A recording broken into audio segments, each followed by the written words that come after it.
So if you're streaming, shouldn't you be streaming? Oh, there we go. I can see you now.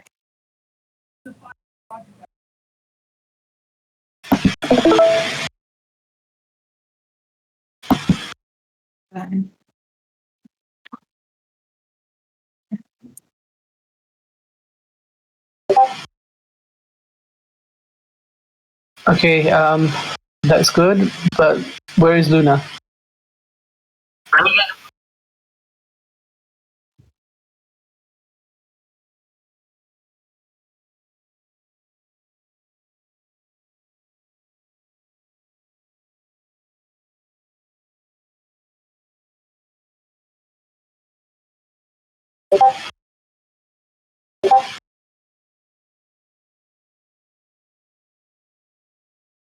Did you go live, GJ? Yeah, live.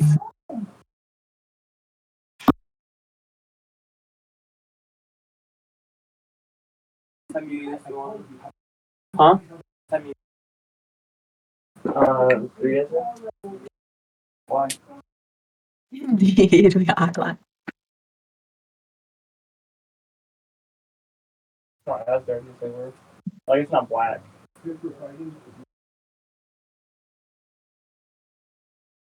Luna. I'm right here. Hang on. I have to change my microphone settings.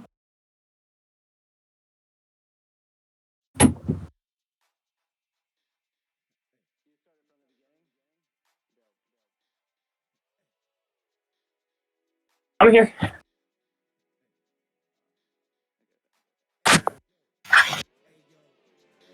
We gotta start it our own time so we can. Are we setting it on just chatting? Are we setting the title?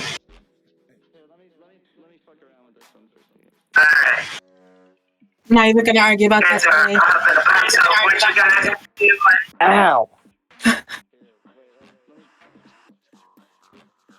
No, I'm connecting my AirPods. I should, but I don't have time. I'm just doing it really quickly so my voice sounds better.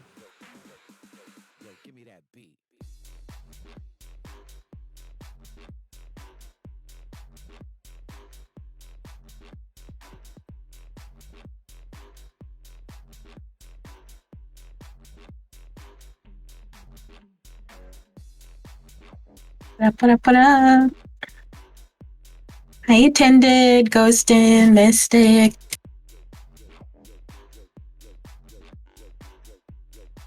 Who do you think's gonna win the competition?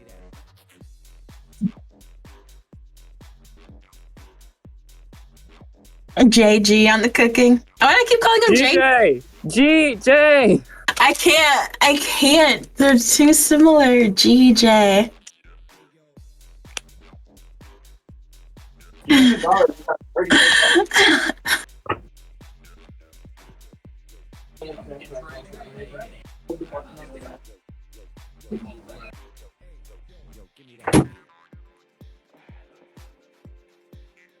Are we gonna start this thing?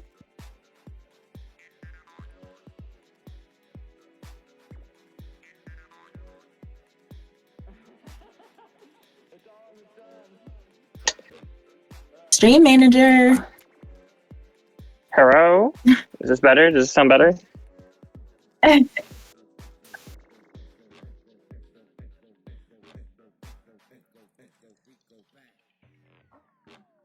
We're ready. We're live. Well, hello, everybody. How is your beautiful faces today? It's okay. I already know the answer to that. I'm doing great myself. How are you, Chels? I'm great. And we have also, obviously, our two... Considering. Oh, yeah, I understand, man. It's just stuff, It's always happening. The world isn't the perfect place, but, we're working on it, right? We're working on it. But I have Chels with me today, and today we have something special for you guys today. GJ and Shay have decided to do a little cook-off. And, well, just see how it goes. If you guys would like me to, I will put a poll in the chat. Team GJ or Team Shay. Please put your votes in. You can use channel points to get more votes. And with that being said, oh crap, I forgot what I was gonna say. Sorry. Sorry. Team GJ versus Team Shay. Oh, that didn't work anymore? I thought it turned pink. What turns pink, love? If you type /me, or do I have to type it first? Watch. How do you make it work? I've been off Twitch so long. Bree. I've been off Twitch too long. I'm sorry, y'all. It's /me and then what your statement is. Oh, /me first. Okay, let me do it again. Let me do it again.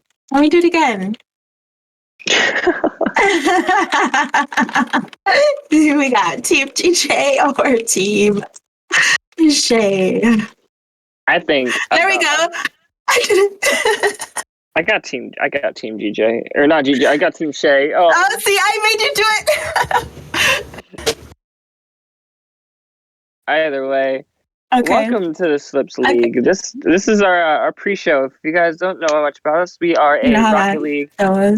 We are a Rocket League league.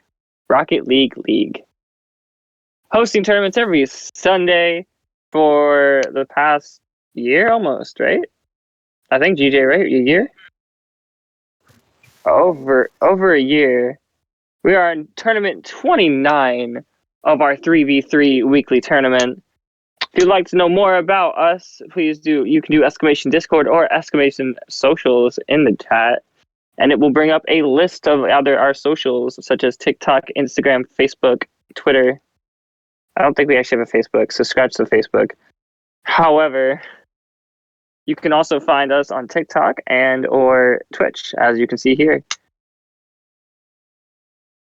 But basically, we are a 3v3 Rocket League tournament group who hosts weekly tournaments for players who like to jump in. And to join, all you do is join this Discord. You join the Discord. Oh my god, why does it not work? Oh, I spelled it wrong. Join the Discord. And that's not the right link though, because it doesn't go to a good link anymore. It's actually discord.slips.wtf/official Discord. Oh yeah, it's still okay. So we're gonna have to fix that. So forget that. Either way, join the Discord right there. You sign up with the bot, answer a few questions, and you'll be in. Get your 3v3 team in for next weekend's tournament.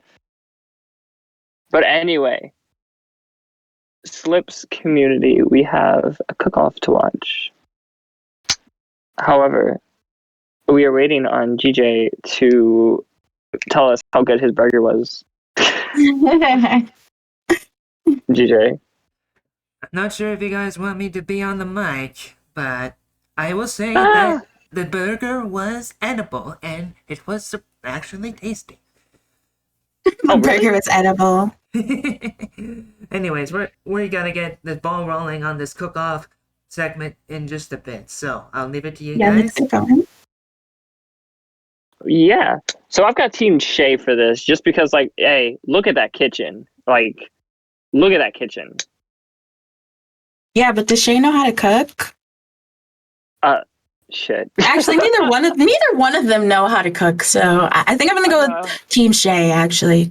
No. GJ knows how to cook. He makes pasta. Come on now. They both make pasta. I mean, it's you boil water, you put noodles in, you add Alfredo sauce or whatever sauce you want, and bada bing, bada boom, you got food. Like, that does sound good. That sounds really good right now, actually. I usually do pasta, Alfredo sauce, and some vegetables, mix it all together. Wait, I just thought of something. Why is the green screen like still green? The green screen isn't green on my side. Oh, it's black. Yeah. Okay. Either way, we have a cook-off to watch. I'm getting sidetracked. Let's go. Away we go. with roast beef, ham, ketchup, mustard, and onions. I'm just kidding. You're wondering why I'm doing a hamburger instead of a cheeseburger? Well, no cheese. Beef. I have to make two. Of course, we have our delicious burger meat. Timer. 20 Plenty of it to go around. Enough for more than one burger. Start its poor favor. And we're gonna set the timer here, and then I'm gonna go wash my hands because the first thing you do when dealing with burger meat is to wash your hands. Trust me, that saves you a lot of trouble. I can just So 20 minutes starting. this much? Don't touch me. Trying to imagine. I don't really know how to do this. I guess I just work it into like a bun shape. Okay, to start, looks like they know what they're doing. Looks like Shay and GJ both got their specifics in burgertry. So this is what you do. At least they're patting it into, little balls. I got that part down. Shay, Oh, I spoke too soon. I spoke too soon. Why is Shay smacking it like that? You don't smack the burger? You're not Gordon Ramsay? The fuck? What the burger did to you? What did the burger do to you? Hey, GJ's over there with a What's a GJ doing? I'm nervous about He's got a bowl of meat. I feel like this looks like amazing. He didn't even patty them. I mean, he's probably got Oh, he's shaking it. Shaking like a salt shaker. Seasoned salt. My parents said to Yeah, those are my favorite looking salt shakers. That's so funny. I like the ones that grind it fresh. Is that I what like those the- are? So did you ever notice that, for salt and pepper shakers, when you grind, you usually shake them, all you have to do is just pat the bottom of it, and it picks out the perfect amount of salt or pepper. season that baby. I never knew that until, now. And this one. What is he doing with the flour? I don't think you put flour on burgers. He's keeping it all together. There we go. Mm-hmm. Nothing too. Shay's over there just rubbing her fingers all over that patty. Nothing too. Oh, Shay, you didn't rub it, but you didn't rub it evenly. Why is she... Oh, Shay, you used a little too much. I don't know. She's flattening it really...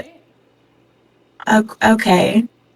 It's not a pizza, Shay. It's a burger. I guess It's a burger, not a pizza. first. Yeah. Let's just do this. Yes. No, she's looking around, looking for something. I'm gonna wash my hands again. DJ, what do you? Yeah, He's shaking the onion. that's a nice. Look at those onions. Thank you, DJ. I enjoy looking at your onions. Thank you. Take this with you. Make do with what I got, says I. Now, Okay. we're not dealing with a gigantic bit of onion. We don't need the such thing. To the grill. I feel like I'm on like a reality TV show right now. Okay, Shay's taking it to the grill. Okay. DJ's got Okay. the right. Yeah, he's over here making chopping it. He got the onions exactly. DJ's trying to finesse with some onions. Ooh, Shay, look at that grill. Did you clean the grill? Yeah, Shay. This is Rocket League. It will be. Let's leave it for 5 minutes. This is Rocket League. The parts of Rocket League that you don't see. I told them the switches to just chatting and they refused. Yeah, it's all good. I don't know how I feel about the Atlanta spatula though. Yeah. Okay. Run, Shay, run! Yeah. Bacon. DJ's chopping the onions really small though. I think. Yeah, supposedly. Ooh, Shay got the Do I need to spray it? bacon. Oh, yeah, I'm Team Shay now. Yeah. Don't burn the bacon. DJ, you almost had me, but Don't burn the bacon, Shay. that's all we ask. Please. That is Shay. that's just a sin to humanity. Yeah, you can't burn bacon. Come on now. That's a thing. How much time? 15 minutes. Hey, DJ, you gotta move Charles a little more to the What is TJ doing with right. Well, right. Is it that difficult to patty the burgers? Is he even seasoning them? I didn't see any seasoning go on them. But he's trying awfully hard to get the onions then.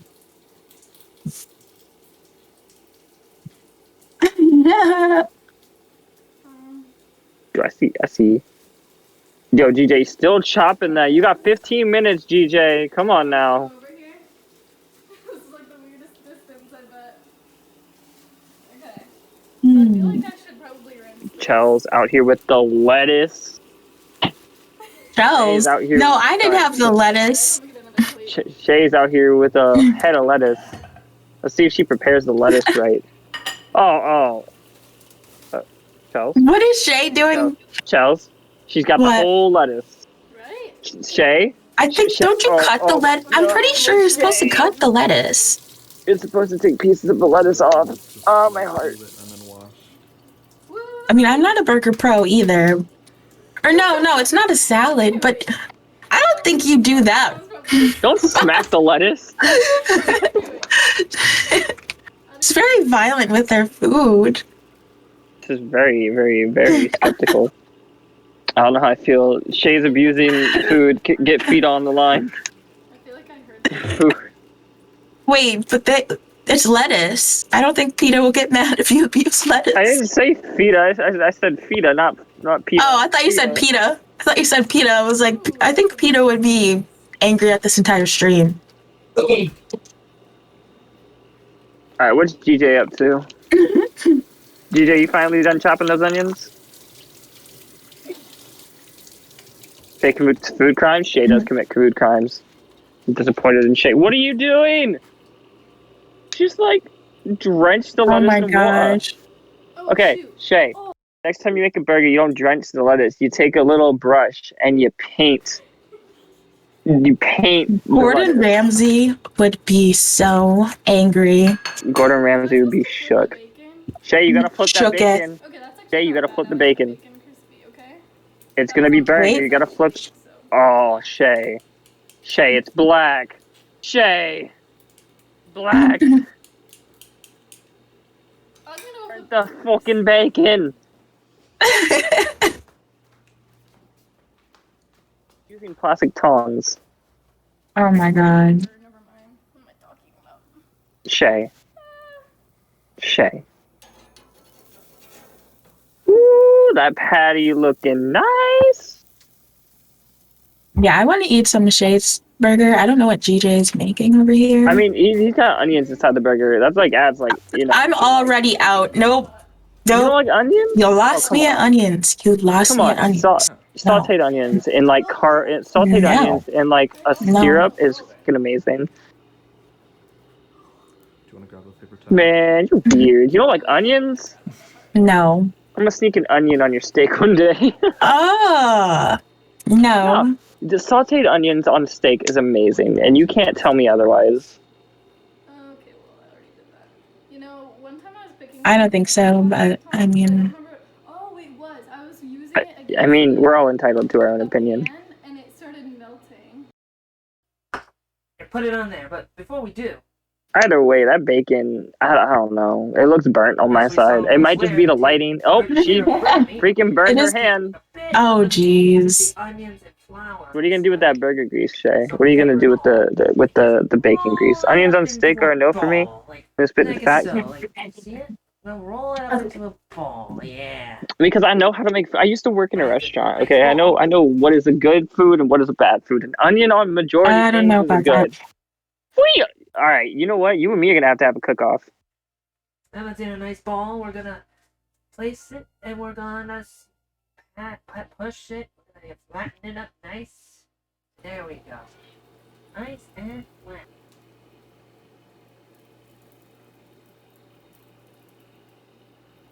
Did she just use bacon grease to toast her buns? I'm on Team GJ now. Onions with fried egg. Tended. Ugh. You don't want to flip it like You've never had onions with fried eggs? Well, you don't have to. Should I flip the burger or take it out, or is it too early? Too early. So, how's your day? Are you asking me? Finally making a patty. Nice. definitely need to take care of the pig. All right, chefs, you have 10 minutes No, to finish your food. let's wash my hands again. Ah. Okay. Okay, we're back. We have the combination. Why not? To put the burger, like the finished burger on. Wow, so many plates. DJ, what is on your hands? My lord. Who's just handling it with their hands. And then like, oh, I'm burnt.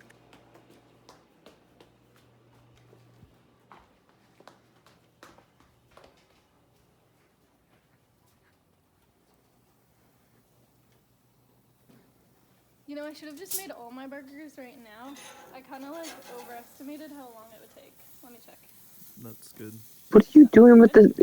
Why are you just throwing, like, the olive oil everywhere? Is that olive oil?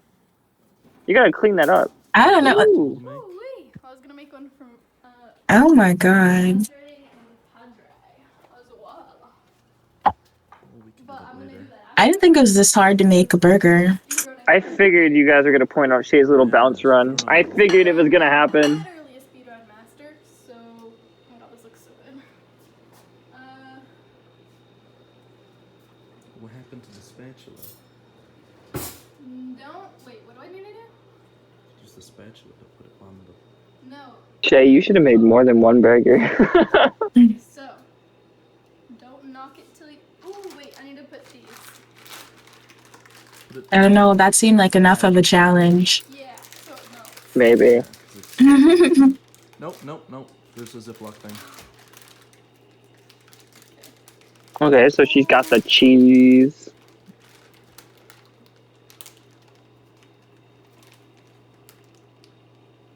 Just pull the paper. I am. There. Okay. Melt. Should I wash my hands for We'll put it back on a the. third time? Knock it till you try it. Let's do this. Yeah, Shay's raving a knife. Everybody get out of the way. That's dangerous. Really? I'm sorry, did you just grab peanut butter and jelly? Before, but I ordered it somewhere one time. Provolone's greater than American Tendon said. Let me just put like a ton of peanut butter. Could've just looked at the Yes. recipe. Yeah, peanut butter and jelly. Recipes are for Ugh. losers. Provolone This superior. this just American went from yeah. Shay. Now I'm back on team. cheese. That one, I'm switching teams. cake. I'm switching teams. It's too dark. Too dark. There we go. Shay, Okay, I you think had you me first. until you said peanut butter and jelly. Right. You almost had me. See the sizzle. You had me in You the can first definitely hear half. Shay, no! Shay! Put peanut butter and jelly on a.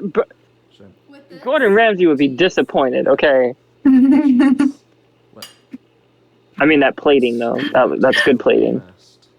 Shay, why would you do this, though? I have like 5 minutes. Shay, you ruined the burger. You put peanut butter and jelly on a burger with cheese. What clock thing? The timer? The timer on the video, you have like 7. Well, yeah, but no. It won't take that long. You almost had me, but then you lost me at the peanut butter and jelly. Well, And GJ lost me at the onion, so Hey, I mean you had me at least till know the what? end. won't take You know what? GJ's got a magnificent burger. Oh no! Open up a little. Open up a little. I'm not I trying don't want that. to try it. There's the bounce run again. Nope. That's where I draw the line. Yeah, no, I'm not gonna. I don't know how. Shay, you've lost me, girl. I wouldn't have guessed. I do like that you grilled it though. I like that finesse. Yeah, it's too cold to grill where GJ Yep. is though. So Yep. Check on it. You get plus 10 stars. just to make an impossible burger with apples. Is this cheese like plastic? Chef Rock versus Chef. I'll do that. Yeah, we should have another one, part 2, cook off part 2, but different I'll go food. against Croc. I'll go against Croc. We can make a. Oh, Luna's challenging you, Croc. I'll go against Croc. Do you Have put the chat raw decide what we potato make. tablet? It's gonna be some exquisite dish with like $300 worth of food. It's called cross- Something super fancy that you've never even heard of. Oh, okay. hmm I'm just gonna. It's okay. Speed run. Speed run. Chef Croctopus. What are you gonna cook? Seafood? At that point, just make Chef, it you a have burger. Chef, you have 5 minutes. Oh my god. Beautiful. Oh my god. Oh, Shay. Shay, You guys. Shay. Pretty good. Ew. I'll be eating that. JG has 2 piles of something Alright, we need burnt. to put the burgers on. You leave his food alone. He's Here's trying. the delicious burger from this angle here, because that's a better angle. Just to show gay Shay how to make a burger. Burger meat? Just to show Shay how to make a burger. On a bread, slice of bread, because I don't have buns. I don't have actual buns. I'm sorry. I'm very, very sorry. Alright, well, let's set up and let them plate their Burger food. is falling apart. Yeah, One is good but falling apart, while the other is burnt but whole.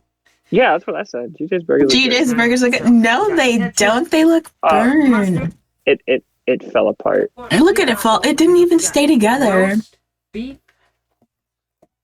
And the finely chopped onions. Delicious. GJ, what are you? Finely GJ, chopped onions. GJ, what are you Hello. doing?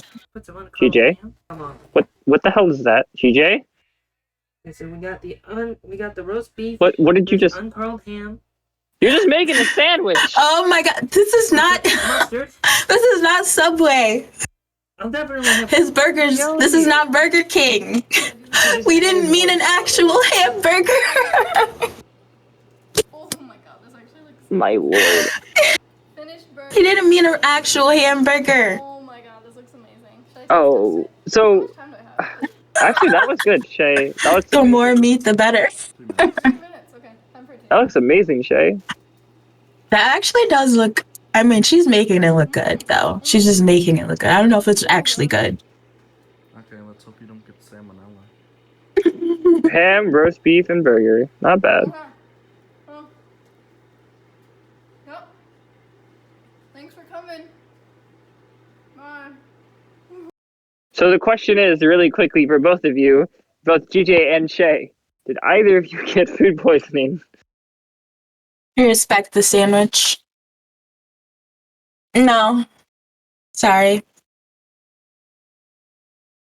I mean, okay. Croc, I'm not eating either one. Croc, I will attempt when I have the next burger to put peanut butter and jelly and tell you if it's good. I will do it for science. However, my vote for the winner of this. Oh, they Your both mom and had grandpa- time. Your mom and grandpa had burgers? Did they get food poisoning? What did they say about them? What did they say about them? Yeah. No, they didn't get food poisoning? Woo! Yay! Did they enjoy them, though? All right, chat. It's not just whether or not they got food poisoning. It's whether or not they liked it. I will now take your word for it. Croc, I will do it for science, okay? For you, I'll do it for science. So, Croc, do you accept the challenge? Are you and Luna going to have a cook-off next? I don't know what the hell I'd cook. I don't know either. Maybe it should be a bake-off. You cook, like, cookies or something. I can't make cookies. I'm not even allowed near the oven. Why not? Last time I was in an oven, I burnt the house down. Oh. Well, that Figure it, explains buddy. that. I just managed to burn an entire lasagna. Okay, who wins? Who wins is the question. Who do you guys All right, vote for? chat, Let's have a let's vote. find out. Let's have a Let's vote. find out.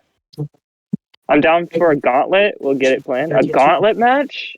Right? wanna do See, a I was with you all the way. I was with you all the way until the peanut butter and jelly. Then you lost me.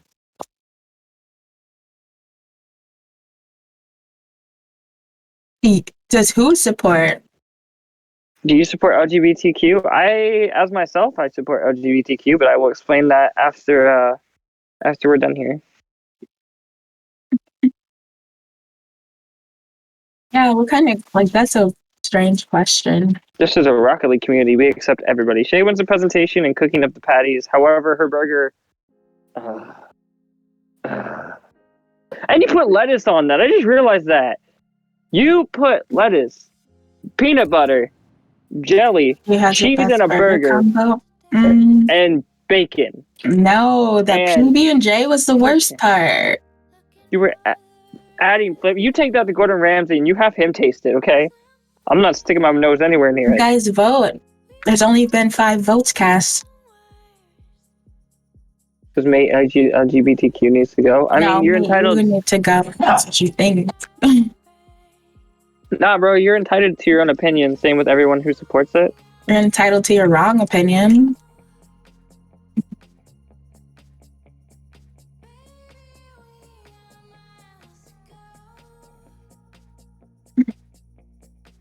Be aware, we can't. It doesn't show up on the screen. That like.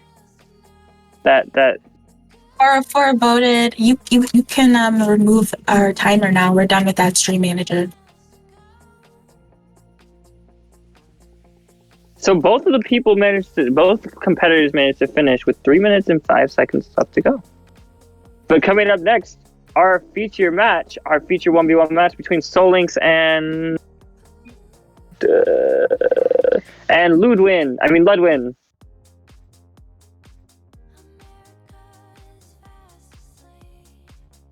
I think PSYONIX is going to win this stuff.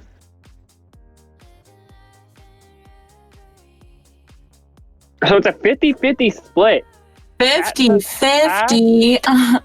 Half Shay. Oh my half gosh. DJ. Honestly, look, I'm not gonna side with anyone, but I'm gonna side with Shay. Mainly because of the fact that I don't want more beef on my burger. If I'm getting a burger, I want a simple burger. I'll side with Shay though. So that's a 70. That's a 75. Yeah, let's get a screen cap of that. Oh, that's so funny. Not everyone voted though. Why didn't you guys all vote? Well, half of the people are here from liking, so I mean I don't blame them. Shay, you know what, Shay? Give me Shay's patties on GJ. I would take that. If you guys combine your sandwiches, I would eat that. However, by themselves, no.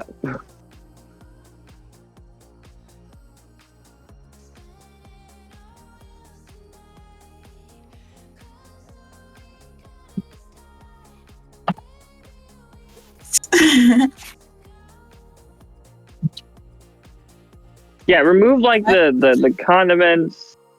I don't want the mustard or the ketchup, to be honest. I'm not a big sauce person. I like my hot sauce, but that's because I'm Puerto Rican.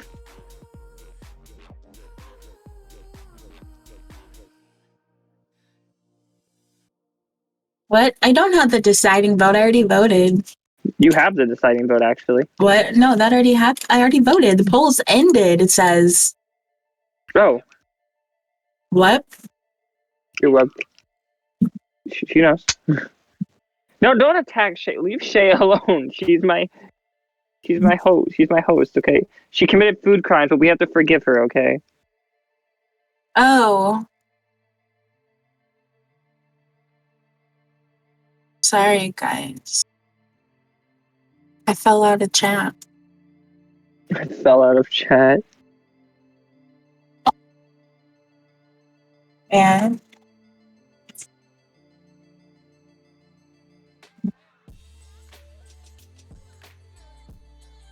You committed food justice? No, you committed food crimes. I'm disappointed. I'm actually about to cry because, you can't put peanut butter and jelly on a burger. If we have to go over this again, Shay, I'm taking away your bagel privileges.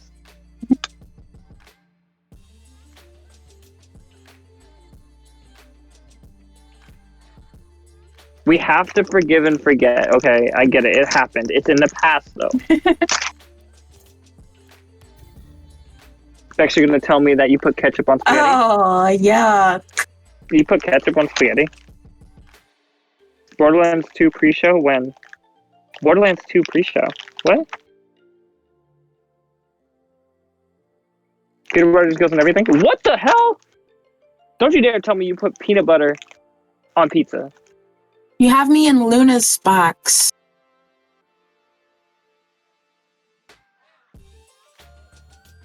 Oh, okay. Oh, okay.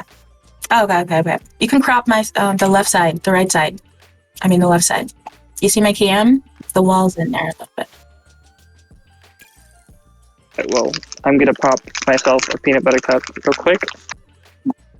I know what Borderlands is. I just meant like, why did you say Borderlands 2 pre-show? Peanut butter on pizzas. Oh my god, that is so. All right, I'm never talking to Shay again. Okay, Shay, you have some kind of problem with your peanut butter addiction.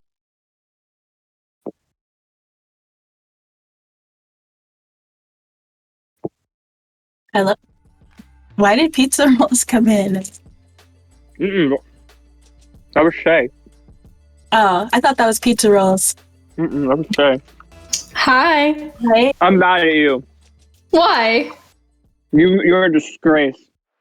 I'm actually surprised that nobody sided with me on that. You don't put peanut butter on a goddamn. You know what? I don't think there's anything that peanut butter like can't go on. Yeah, you go ahead and put peanut butter on a bacon soda. On a what? On a bacon soda. You're telling me you soda. casual? Yeah, you've never had bacon soda? What is that? Tendon said to reconsider your life choices. Ew, peanut butter water. I'm gonna puke. I'm gonna. Okay, peanut butter water is too far. You're telling me, Shay, right? You're telling me that you put peanut butter on everything. So then at Thanksgiving, I better see you put peanut butter on your goddamn yams. Yams? What? I don't even eat yams. Yams are sweet potatoes. Just another word for sweet potato.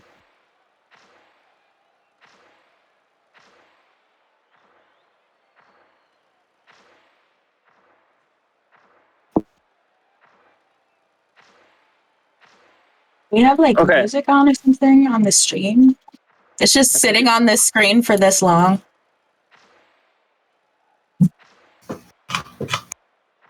It should at least say like we're transitioning or something. Are we still on stream? Yeah, we're on stream and it just has pre-show feature 1v1 match. Oh, we have to get a party with knowledge. I forgot about that.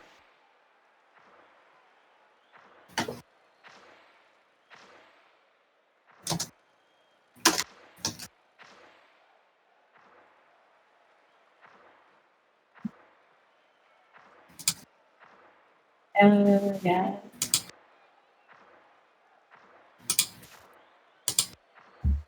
Team Queso and Team Solary are still going at it, which is insane. Oh, we're waiting on them to finish up? No, we're waiting on them to get here. I need the password.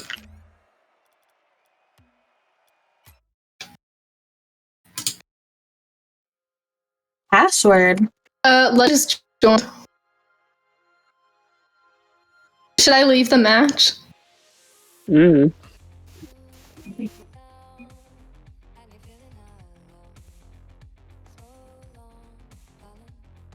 What's the password? Name and password is in chat.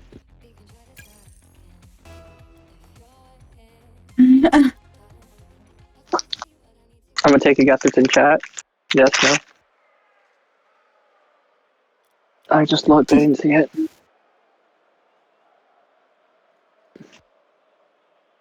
Okay. Okay. Really quickly, can we talk about something before this match happens? How do y'all feel about FaZe joining RLCS?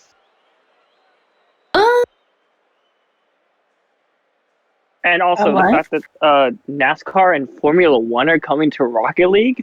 Oh yeah, I saw that. Are you kidding me? Hello? I feel like that's kind of good. Yeah. I mean, I was excited when I saw FaZe was coming to Rocket League. I don't know how I feel about it. Well, I feel like it just legitimizes. I mean, it was already legit in esport, but I feel like it legitimizes it even more in one of the more mainstream, well-known orgs goes to Rocket League. Right, but in my opinion, right, FaZe should stay as a, as a COD team. Like they're not known for anything other than shooters. Like, but they've been trying to expand. I know for a while.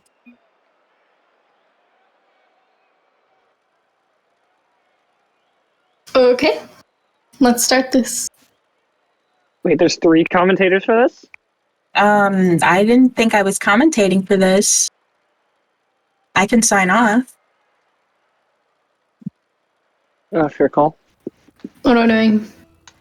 Let me see what the boss says. Well, the match is starting now.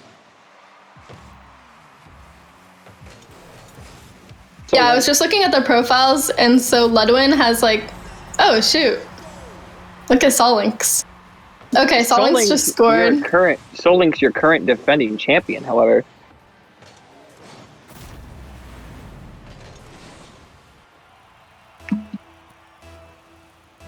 Okay, so I was looking at the MMRs and stuff, and so Ludwin has like a slightly higher MMR than Solinx.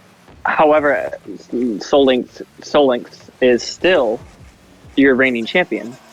Yeah, So I guess let's see exactly. what happens as we're game 1 underway. Solinx up by 2.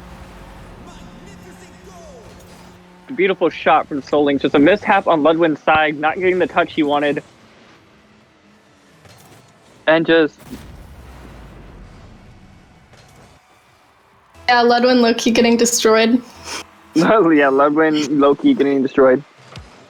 This is out of 3, right? Best out Great. of 3. So Ludwin trying to get a point on the board. He hits live.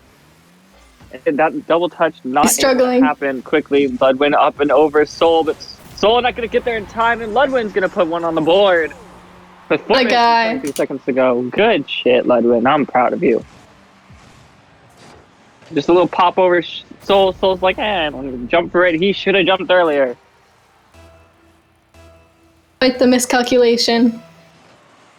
Yes, ma'am. There they go. Kickoff going to be in favor of Ludwin.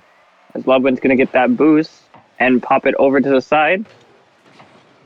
What, Ludwin, what are you doing? He's going to give it all over messing to around. Solinx. That's a little bit risky, giving it back to Solinx. Dang. Flipper set coming in, and that's the counter. Solinx like, you going to give me time? All right, let me style on you for some style points. Get that in the TikTok.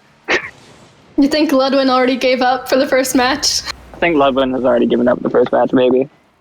What a guy. Kickoff again. Here we go. And Solinx is going to win that kickoff. Possibly. Yeah, sure. And Solinx going to take a shot. It's going to be in the goal. 4-1. Solinx way up ahead. However, in 1v1s, anything can happen. Kickoff goals, miss pinches, everything. Ooh, Shay looking fucking cool. So Shay, how's your boyfriend? What boyfriend? What do you mean, what boyfriend? We all saw that boy that was helping you in camera work. That was totally your boyfriend. Yes, if I lived in Alabama. We know it's your brother. We just fucking with you. It's Solinx gonna I know, pop over I'm just Ludwin. kidding. Ludwin gonna get back down. Where is Ludwin from? Like, what team does Ludwin play for? Do you play for M22? Okay, Does hold Ludwin up. play I just pulled for this up, but M20. I think Ludwin plays for. So Solinx is for Blackout, and then Ludwin's in Bad Players. Ah, so really good players and one really bad player. Solinx's gonna try and beat him. Ludwin gonna give him time. However, he's got the 1 pop, 2 pop. He's gonna get it in, and that's a goal for Ludwin. 4-2. Solinx still ahead with almost 3 minutes to go. Hi Nova, welcome to the chat. How are you today? How are you guys today? We're back in some Rocket League action. You guys missed the cook-off. If you did not, there's always the VOD. I think we saved the VODs. Do we, DJ? We saved the VODs, correct? You said that so depressed. Are you okay? Did you finally find a match on Tinder though from like 2, 3, 4 weeks ago? I'm still Come on. looking, and as a reminder to my dear casters, my mic is usually muted. Yes, On the I know. stream. Yes, I know. We can still ask you questions. You can answer via chat. I want to know what it is. What do you want to know? I'm doing What a pretty save. well. What a save from Ludwin. And a shot from PSYONIX. Another save. Lots of saves from these two. Then a pop up over one. Ooh, Ludwin. Ludwin with a flick on top of the crossbar. PSYONIX like, all right, okay. You're doing okay? Good, GJ. I'm glad you're doing okay. GJ, if you didn't know, he is one of our favorite people in Slips. He is our helper, our technical manager. I'm just an all-around great guy. If you guys haven't met GJ, he's pretty cool. He's always around. One of my favorite commentators as well, besides Croctopus and Toast. Not me. Wallaby. Shay, you don't commentate. Like, commentate. We're pre-show casters. We're pre-show casters. We don't count. Okay, buddy. We don't count. Yeah. What you mean? I know. So, who's your favorite pre-show caster? Oh, I gotta say. Oh, Ludwin evening the score. I gotta say that you know that little Luna person? Yeah, she's pretty cool. That's your favorite caster? Same. Yeah, Your pre-show caster, I mean. That little Luna Luna caster is one of my favorite casters. You know, she's pretty funny. I'm a little Luna super fan. Oh, well, really? You're gonna do that some merch? Yeah, drop the merch. Drop the merch in the chat. Little Luna's your favorite? Oh, Nova, I love you. You're amazing. I will soon have Ludwin's taking the lead. Yes. Oh, wow. Ludwin taking the lead from PSYONIX. I told you how quickly this could change. Yeah, definitely. Also, I guess he wasn't giving up. Also, shooters dominate the scene, but no reason to restrict yourself. My favorite caster is Hussein. Let's get him to do some games this week. All right, Hussein, you heard that. You gotta do at least 2 commentaries this week. I would love to see that. Although, like, all seriousness, Hussein has a really nice voice. Like, I like listening to him talk is just like, you know, it's just the best. I've heard him talk like once or twice. Yeah. Butter. New caster. New caster coming up. We're gonna do it face style. We're gonna like have the cars break into like Hussein's profile picture. Have a scarab in the shape of like Hussein's profile picture. Soli's gonna put a goal on the board. And 6-5. Hussein does unscripted with Croc. Yeah, sometimes. I haven't heard him. You've never heard Hussein talk? You've never been in a meeting then. You've never actually been there for an actual meeting. Croc. Hussein is shy. Hussein is He's a not shy girl. That's a dude. That's a dude. I know, I'm just kidding. You should ask some Spanish commentators. I know Spanish, but I don't speak like it fluently. I'd have to go back and like watch it all again. Shay knows Spanish. Shay doesn't know Spanish. His voice is adorable, right? Yeah. Yeah. With 1 minute left, let's see 1 who can minute take left. the lead. All tied up. Soul has the first shot. He's gonna take it. He's gonna get it 6-7-6 in order of PSYONIX. Three matches are already picked out. Where can I see the brackets in Discord? I'm so dumb. You can see the bracket in like announcements. Shay habla español. She does speak Spanish. Sí. Sí, ¿cómo estás? Muy bien. Yeah, I know, basic Spanish. I can't do like what Spanish commentators do. Like they like auctioneer that shit, and I'm just like, how the hell? Like you're in the middle of a conversation, you hear blah, blah, blah, blah, blah, blah, blah. It's just like, what the?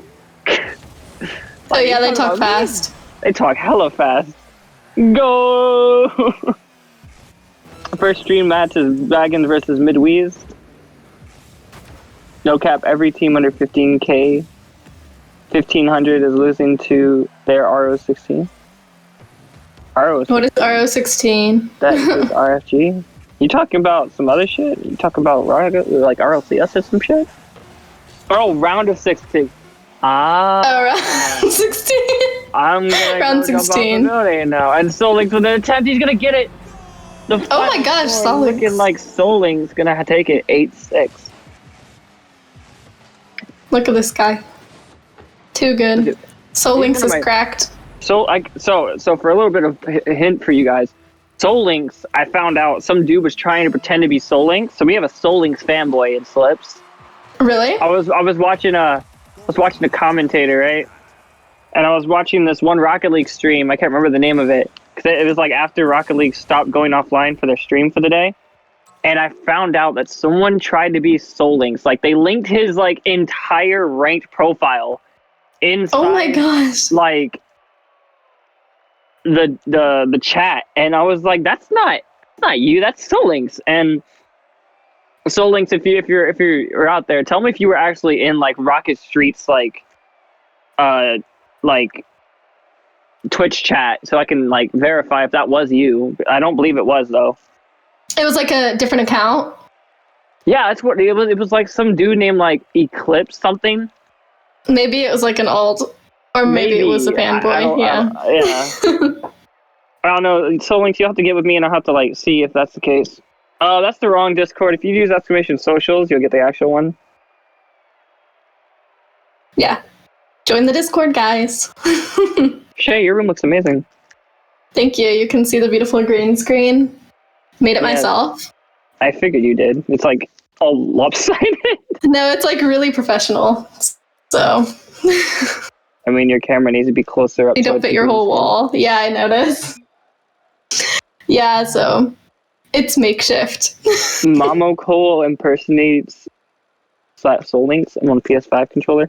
What's wrong with the PS5 controller? Like, I'm on an Xbox controller. I don't want to hear shit.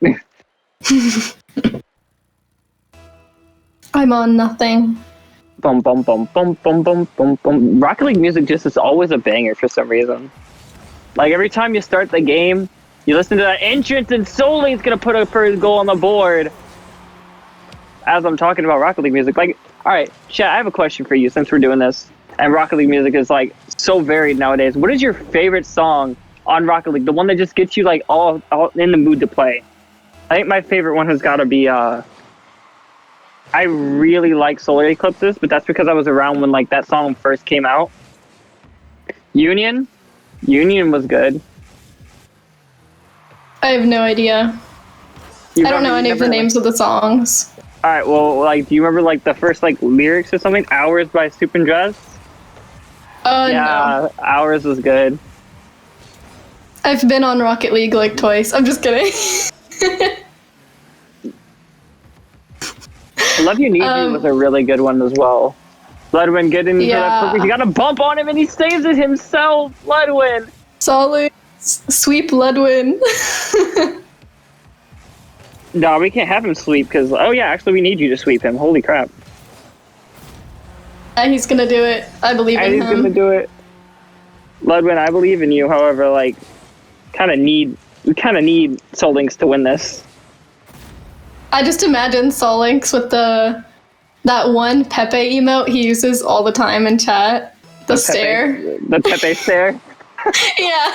It's like the only one he uses, and he just like, it's so funny. Gold's a good song too.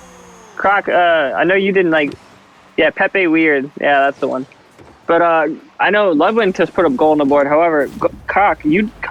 Oh my lord. That's not PG. Croc, what is your favorite song in Rocket League? Yeah. Croc, what is it? Cloud9? Cloud9? I don't think I've heard Cloud9 unless it's like relatively new. Oh yeah, Soul Links. Soul Links? Is it Soul Links or Soul Links? So I want to know if anyone picked up the Soul Links, though, get another goal on the board. However, did anyone picked up the Cascade bundle, the nice looking Huntress decal with the Cascade?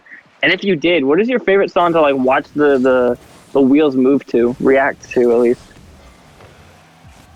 Vendetta's song, Union, good for me, excluding Solid Ground. Put Reset, Miles to Go, I Need Gold, etc. Those are good songs.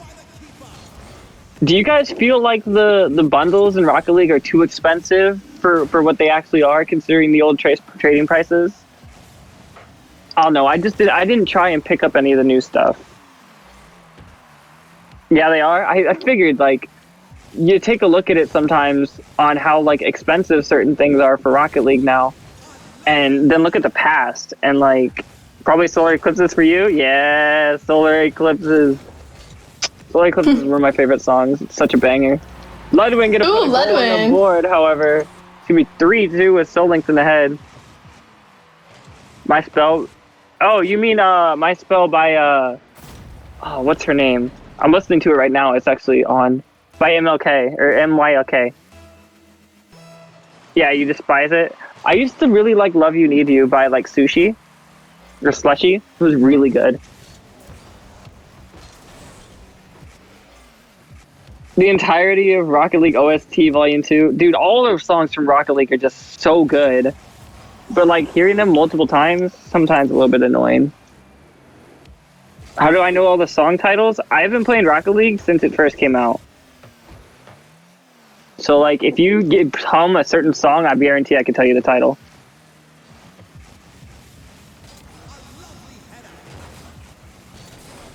Like if anyone remembers the old like It has Rocket League songs on repeat. I have them on my Spotify playlist for like when I play Apex. Oh my god.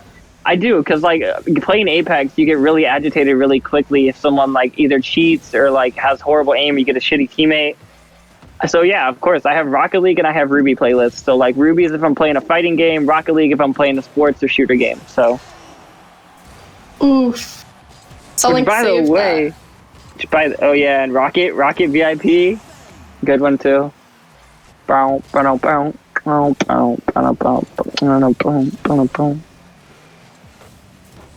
like desperately trying to even the score. Ludwig's gonna probably get this goal right here though. Maybe? Oh yeah. Okay, I thought he missed. But Ludwig's gonna get a hat trick. Tokyo Machine songs are good. They're alright. Some of them aren't as good as like they should be, like for Rocket League. The Monster Cat volumes were really good though. I'm currently listening to Outbreak because it popped on my screen. So that's what I'm currently listening to.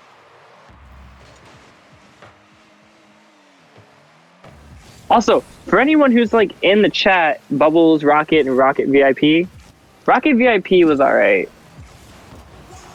Cloud9 I don't think I've ever heard because like I probably didn't listen to that track.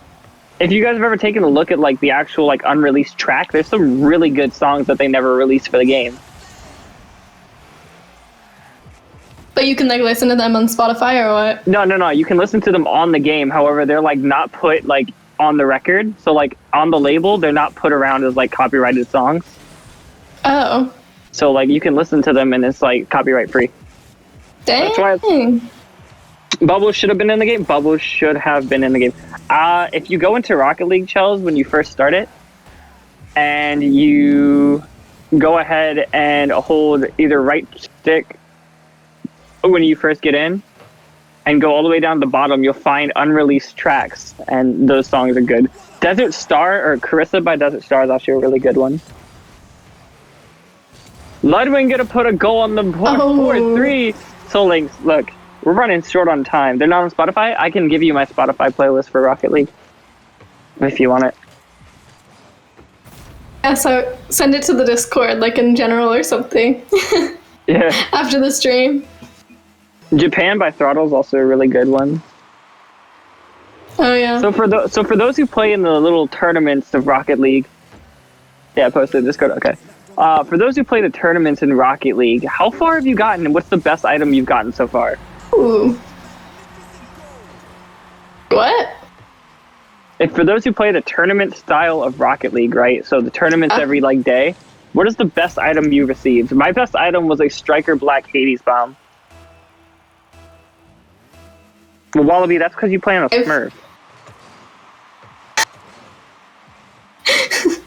What a guy, Wallaby. Ask anyone except for Croc. Probably the only person that's played with him or something. I like playing with Croc. Croc's a good player. Definitely room for improvement, but like everybody deserves improvement. Even oh, Soul Links with a pinch! Come on, Oh, Soul. are we going into overtime? Are we getting into we OT? Yeah. Hey, Hussein, can I get a current status report on whether or not those two matches are finished? Forest Green Nurgle and a Striker Black Handheart. Ooh, not bad, not bad. I have no idea what that means. They're all done? Perfect. If Soul Links win this, then we can move you straight on to your casters for the day. And a musty flick is gonna do it! Soul Links, you're reigning champion! Wow. Congratulations, Soul Links, you're 1v1 champion. Amazing. What a guy. What a game. What a game indeed. Yeah. So.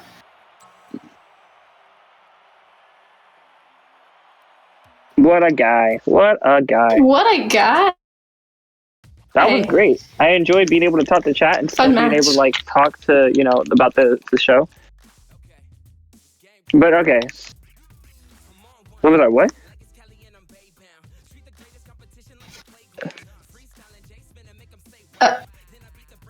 Shay, you kind of look inverted. That's not funny. Am I actually inverted? Inverted? Because she is inverted. That's not funny. No, then. Alright, chat. Alright, chat. Let's calm down a second. Let's bring up the bracket. Let's make our predictions for the day. Okay. I just need to hate it. Okay, Croc. Bring up the bracket, my guy. My guy. Alright. That's so GJ. we have Bad Players versus M22 Comets. Midweek Gaming versus Dragon Esports. Imperium versus Sonic Muckies. The Doggers versus Reboot. Inferno versus Night Furies, which was Tell something, Alpha, right? Tell Charlie.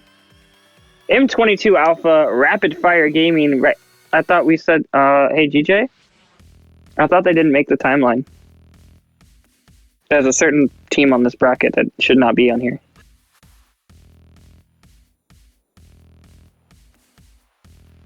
Alright. N7 Phantoms versus Hold My Rice, and M22 Original. So the OG versus Elevation Gaming. Oh my lord. I think we don't see Team Uwu, and I'm sad. I want to see Team Uwu again. N7 Phantoms replaced Salt and Pepper, who bowed out. Got it. Okay, that's fine. No Uwu and no XB. So it looks like it's going to be Bad Players game. I'm not afraid to say it. Unlikely. What do you mean unlikely? Okay. No, I said likely. Yes, likely. I was agreeing. I was going to say, tell me why that's unlikely. N22 Comets going to take the whole thing? I don't think so. I think M22 is going to make their way to the semis. Well, Dragon? maybe Ludwin, who just lost the 1v1 match, is on Bad Players, so maybe... Wait, you know what? yeah. Regardless, So we'll see. I think, I genuinely think that this is going to be a clean sweep. I mean, Inferno's good, but Bad Players, like, there's no small brains. There's no... What's that other team that actually gave him... What's that other team that actually gave them no blackout either? Yeah, no team blackout. That's why I'm saying So it's going to be a sweep. It's going to be a sweep. Bad Players are taking it. N7's getting knocked out by Hold My Rice. I'm calling it. It's going to happen. Yeah, I'm open to being surprised, though. Someone else try and sweep Bad Players off their feet. Actually, no. In all honesty, I think N7 Phantoms are going to go to semis and then get knocked out by probably M22. He just called a Rice upset. I didn't realize. Midwest? Midwest. I love Midwest. Reboot wins it all? You think Reboot's going to win it all? I don't know. Reboot, you know... Actually, you know what? I see the Doggers in here at this point. I see the Doggers. I haven't seen that name in a while. What do you think about Imperium? Okay, look. In my opinion, Imperium's washed. Their entire roster is washed. I'm gonna say it now. Their entire roster is washed. Okay. Every time they show up, they just don't perform the way they should. If they can prove me wrong, then prove me wrong. However, I love honesty. If they don't make it to the semis, They made Then my semis statement. and quarters, Wallaby says. I mean, that's 2 rounds. It doesn't matter until, like, you get to the finals, you have your final match. They made semis last tourney? Yeah, but they had an easy way to semis last tourney. I saw the bracket.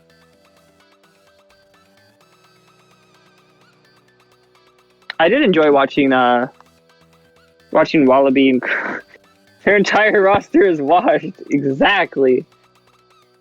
They had an easy... No, because honestly, right?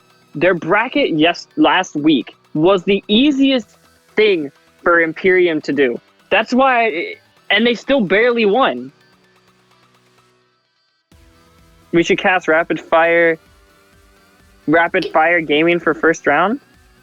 Why? Because they're gonna get out after the first round. Cross 4, best team in history. Already too late. Wallaby and I could have made the semis in that seed. Dragon Esports.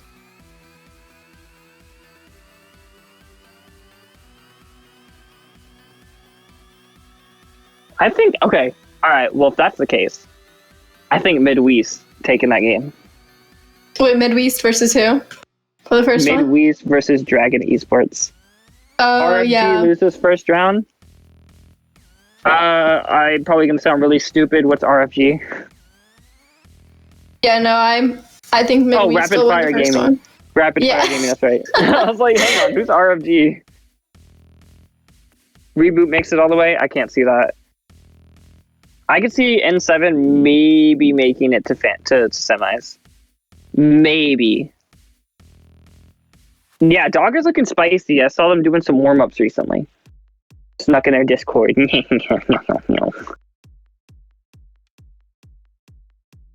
Rapid Fire. Oh my god, we have a bunch of Rapid Fire. I don't know. Players or Rapid Fire. fans. However, Rapid Fire, a great team. However, just not there showing up the way they should. Maybe they'll surprise me this week.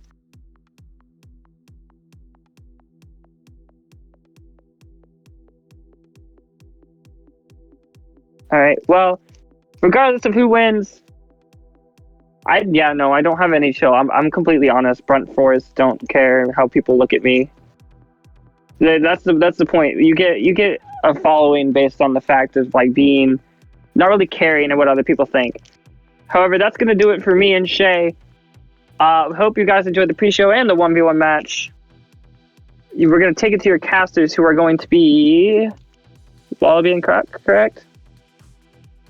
What? GJ? Yeah. GJ? Yes. What? GJ?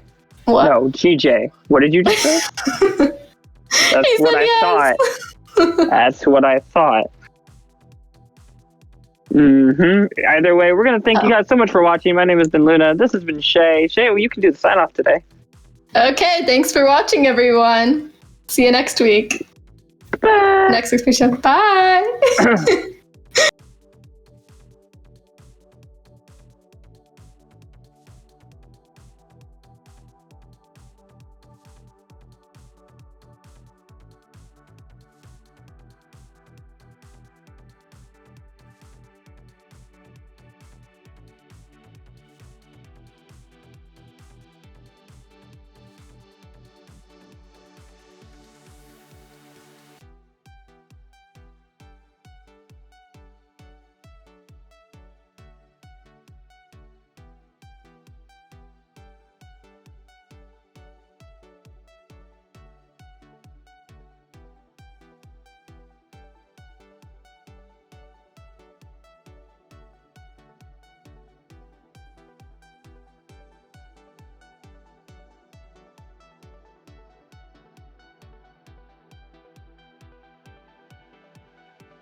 Welcome back, Slips fans. How are you guys doing? I hope you enjoyed the pre-show. We are here live with the main show.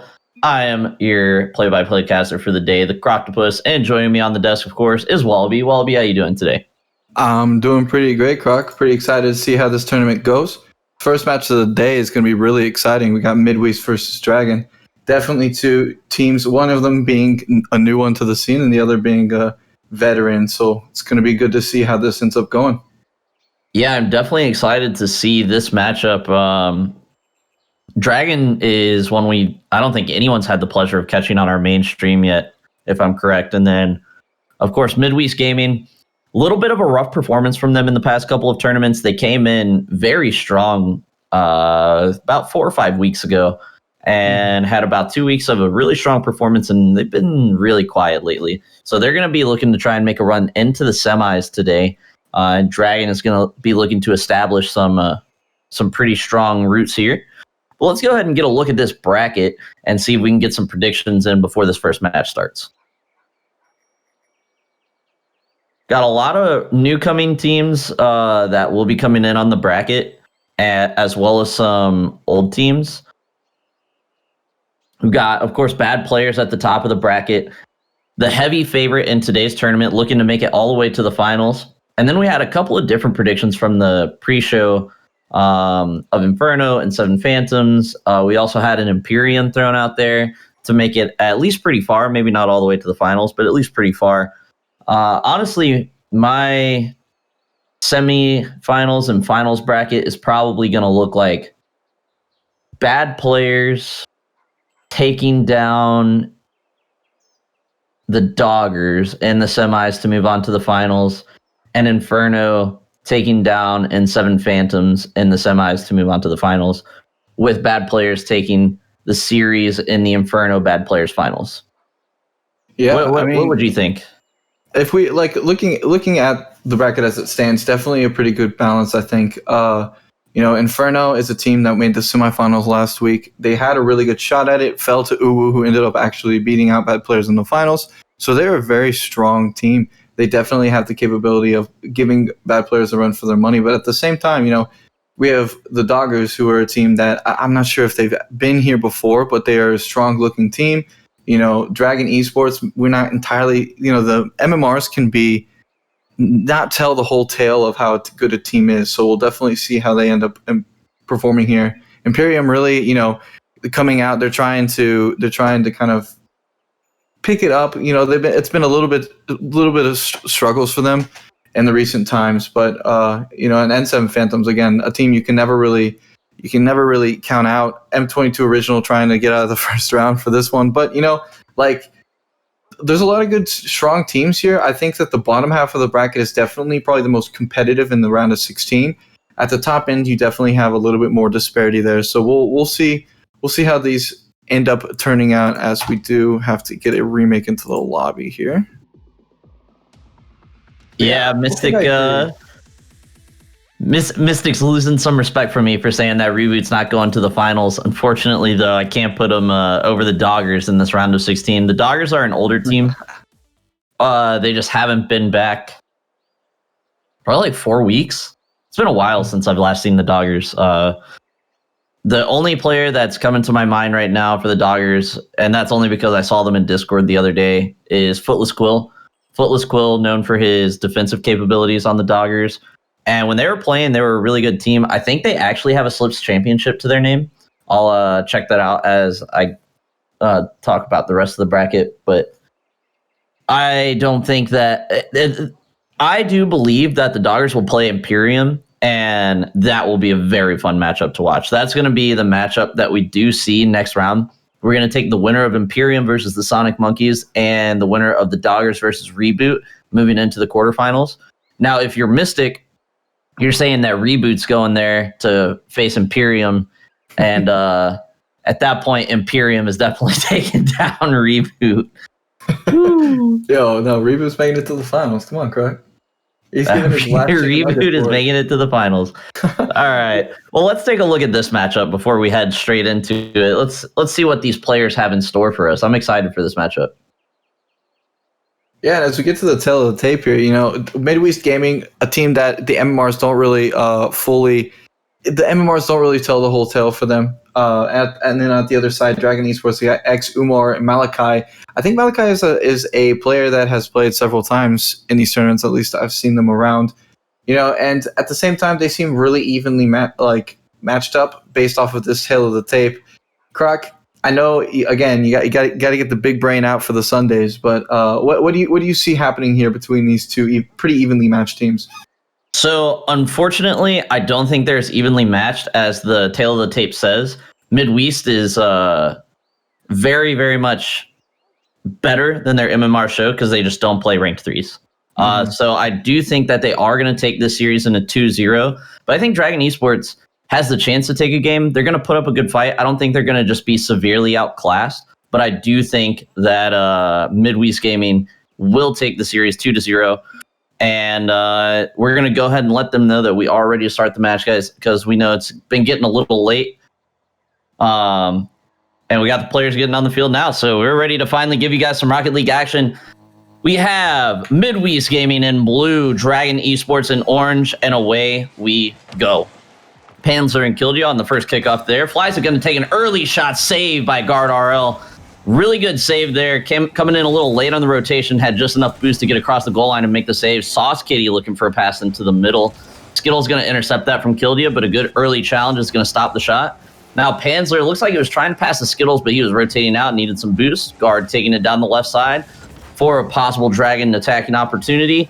Cut out early. Panzer with a good pass up. Skittle's going to be looking for Panzer in the middle with the pre-jump, but Killjoy intercepts it early with a good challenge. This is proving to be almost exactly what I expected from these two teams. A little pressure advantage on the side of Midwest Gaming, but Dragon Esports not just giving them the field for free either. Yeah, certainly. I mean, it's going to really be coming down to the midfield speed that these two teams are going to be able to come out and show. Dragon Esports does seem to be a little bit slower in that midfield. Some of their back post rotations are not quite as crisp as Midwest Gaming is, but at the same time, it's going to be up to Midwest Gaming to make sure that they do not give up those counterattack opportunities, as Flyzik almost gets a really good opportunity there at the net. But yeah, it's going to be up to Dragon Esports to make sure that they get that third rotation up a little bit faster in order to move into the midfield. And Midwest Gaming really just needs to not make mistakes and keep the pressure going, as Flyzik does take the first goal of this match and our tournament. Yeah, really good wherewithal there to flip his car over. Knew that he was going to be beating the player either way. Gets a soft touch, keeps the control, puts it into the net to get the first goal for Midwest Gaming here. And the second kickoff has begun. We've got Skittle up in his own corner, going to try and start a play here. Gets the underflip, not able to get it by the player of Dragon Esports. Panzler with a soft touch, does get it by one. Sauce K is very, very dangerous there. Does end up making a good shadow play on the near post. Flyzik's going up the left wall, going to be looking for a pass into the middle. No teammate there to grab it, as Panzler really should not have been first one to that ball. Dragon Esports playing a little slow right now. I think they're respecting too much. You definitely have to have respect for your opponents, but it's almost like they're trying to play to Midwest touches instead of trying to make touches of their own and create plays. And if they just play reactive the whole series, they're definitely going to drop this series. Yeah, definitely agree. Skittle actually puts the second goal in for Midwest Gaming and gets it right around the right side here. It looks like Killjoy was sitting there. Oh no, it was Guard actually instead. But yeah, I definitely agree here, Croc. It definitely looks like Dragon Esports just doesn't really have the speed to keep up right now. And Midwest Gaming, they're going to be putting a lot of pressure down. But 2-0, 250 remaining in this game. As a third kickoff goal, oh my goodness, Panzler, he's like, nah, this is going to be a lot harder than you think. And right away, I mean, we see Midwest Gaming just taking control of this first game here, Croc. Yeah, no cheater for Dragon Esports there. Both players that didn't take the kickoff went for corner boost. Leaves that midfield wide open. Panzer with a very easy shot on net. Definitely cannot leave that open.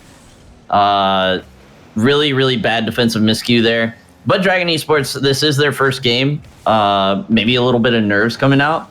We do have two members of Dragon Esports that are longtime members of the Discord community. Killjoy being one of them. I'm not sure which the other is, but Umar, some of you may recognize him as Umar in the Discord. And So maybe they just have a little bit of jitters. You know, they got something to prove here on stream in front of everybody against Midwest Gaming. Killed going for the in and out squishy save there. Not going to be able to connect and get the clear. Guard is going to get that 50 out to Killed. Does beat Panzler. That is exactly what I'm talking about. Killed right there. He didn't stop. He didn't wait for Panzler to hit the ball into him. He didn't try to react. He just went and he made his touch. That is what Dragon Esports has to do for the rest of the game if they want to have even an inkling chance of coming back. A minute 50 left. Can be done, but Skittle almost made it 4-0 there off the crossbar. An unfavorable bounce does lead to a clear. Now Guard is looking to dribble it out. Doesn't really have good control of the ball, so Panzler's going to knock it back down into the attacking corner. Flyzik beat on the early challenge there, and now Skittle has to make a soft play into his own corner. This is you definitely see Midwest Gaming. I mean, they have the dominant pressure so far, but at the same time, Dragon Esports is being a lot quicker on the midfield. You know, right now in this last 2 minutes, they've had more pressure, and as Killja immediately comes in, he takes that, and it was a little bit of a mistake. It actually looks like from Midwest Gaming, a little bit of a miss there by Skittle, and 3-1. I mean, Dragon Esports is still in this game, Croc. Definitely still in this game. Just again, they have to keep on making their own plays and not being reactive. And it does look like we are going to be getting a lobby remake after this, as Panzer's ping is just going everywhere. Still has a goal to his name. Flyzik putting an extra one next to his name. Good bang by Panzer off that back wall. Killed and Guard both not able to read it. Not able to quite make contact with the ball off the back wall as Killed, and Flyzik gets his second of the game. For a member of their team having these really large ping spikes, it's kind of scary to think about what. Oh no! Ooh. Oh no! Flyzik credited with the hat trick off the kickoff here. Just a bad kickoff, gets the car turned really awkwardly. Wasn't able to quite see. Maybe Kildia took a wrong turn after he hit the boost. Not able to get back in time. The kickoffs have to shape up if you're Dragon Esports. I think that's 3 goals right off the kickoff so far this game.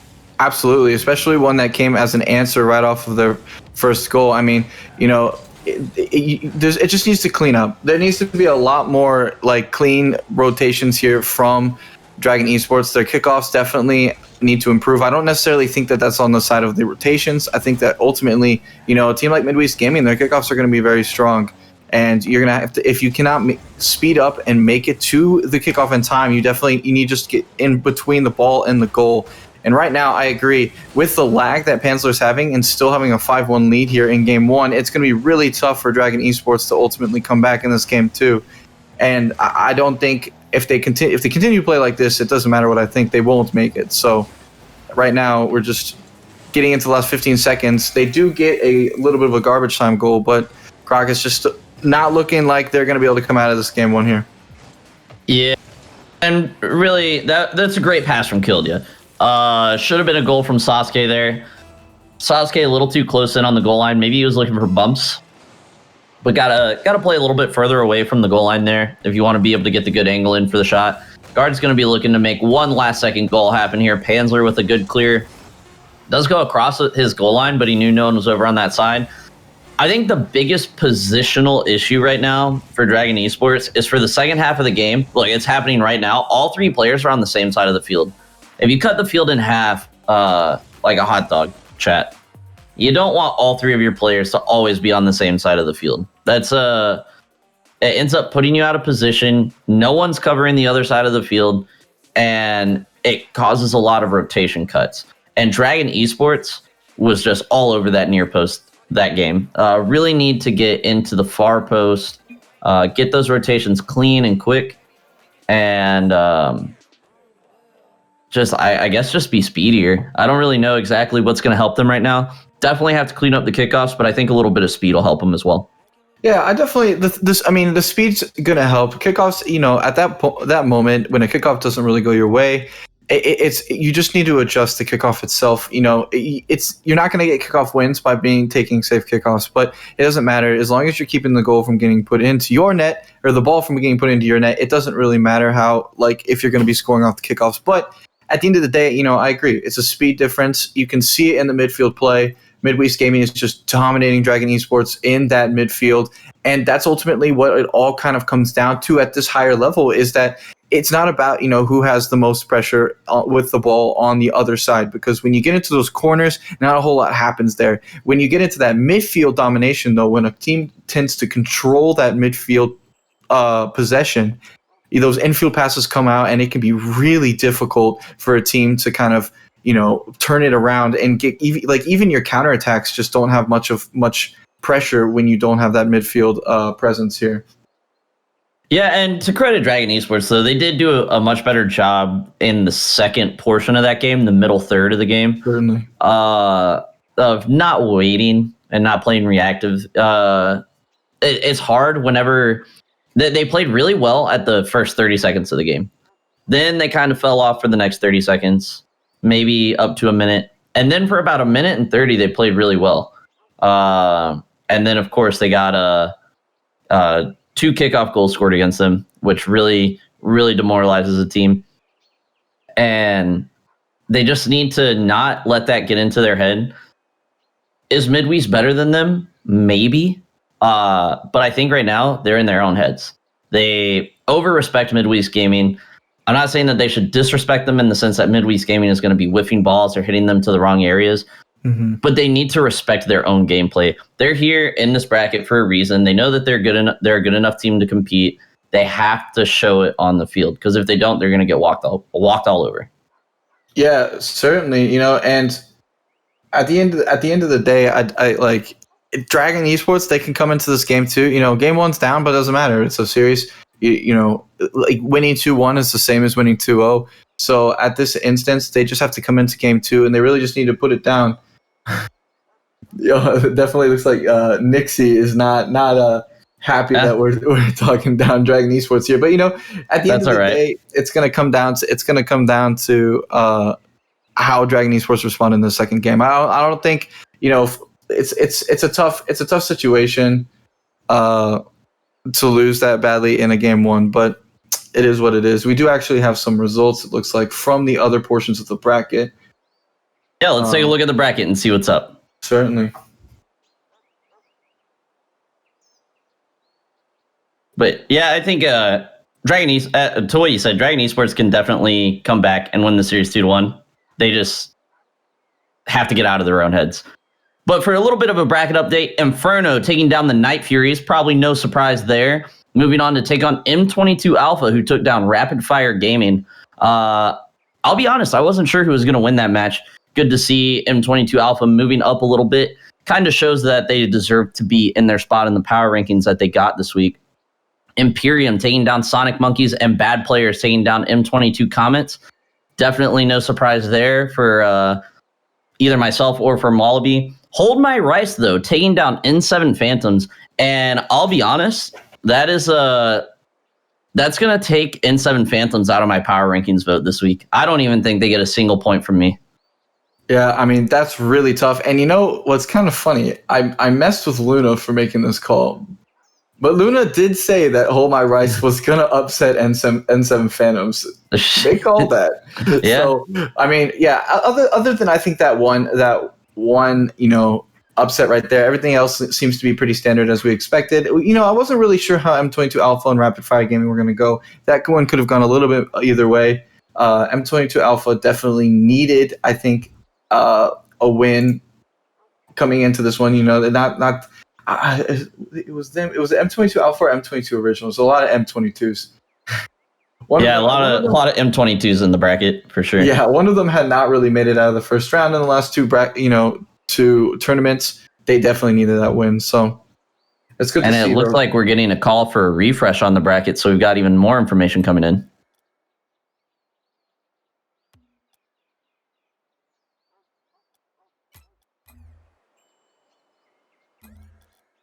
And it looks like the lobby should be going pretty well so far. We have all of the members of Midwest back, but Dragon Esports nowhere to be found at the moment.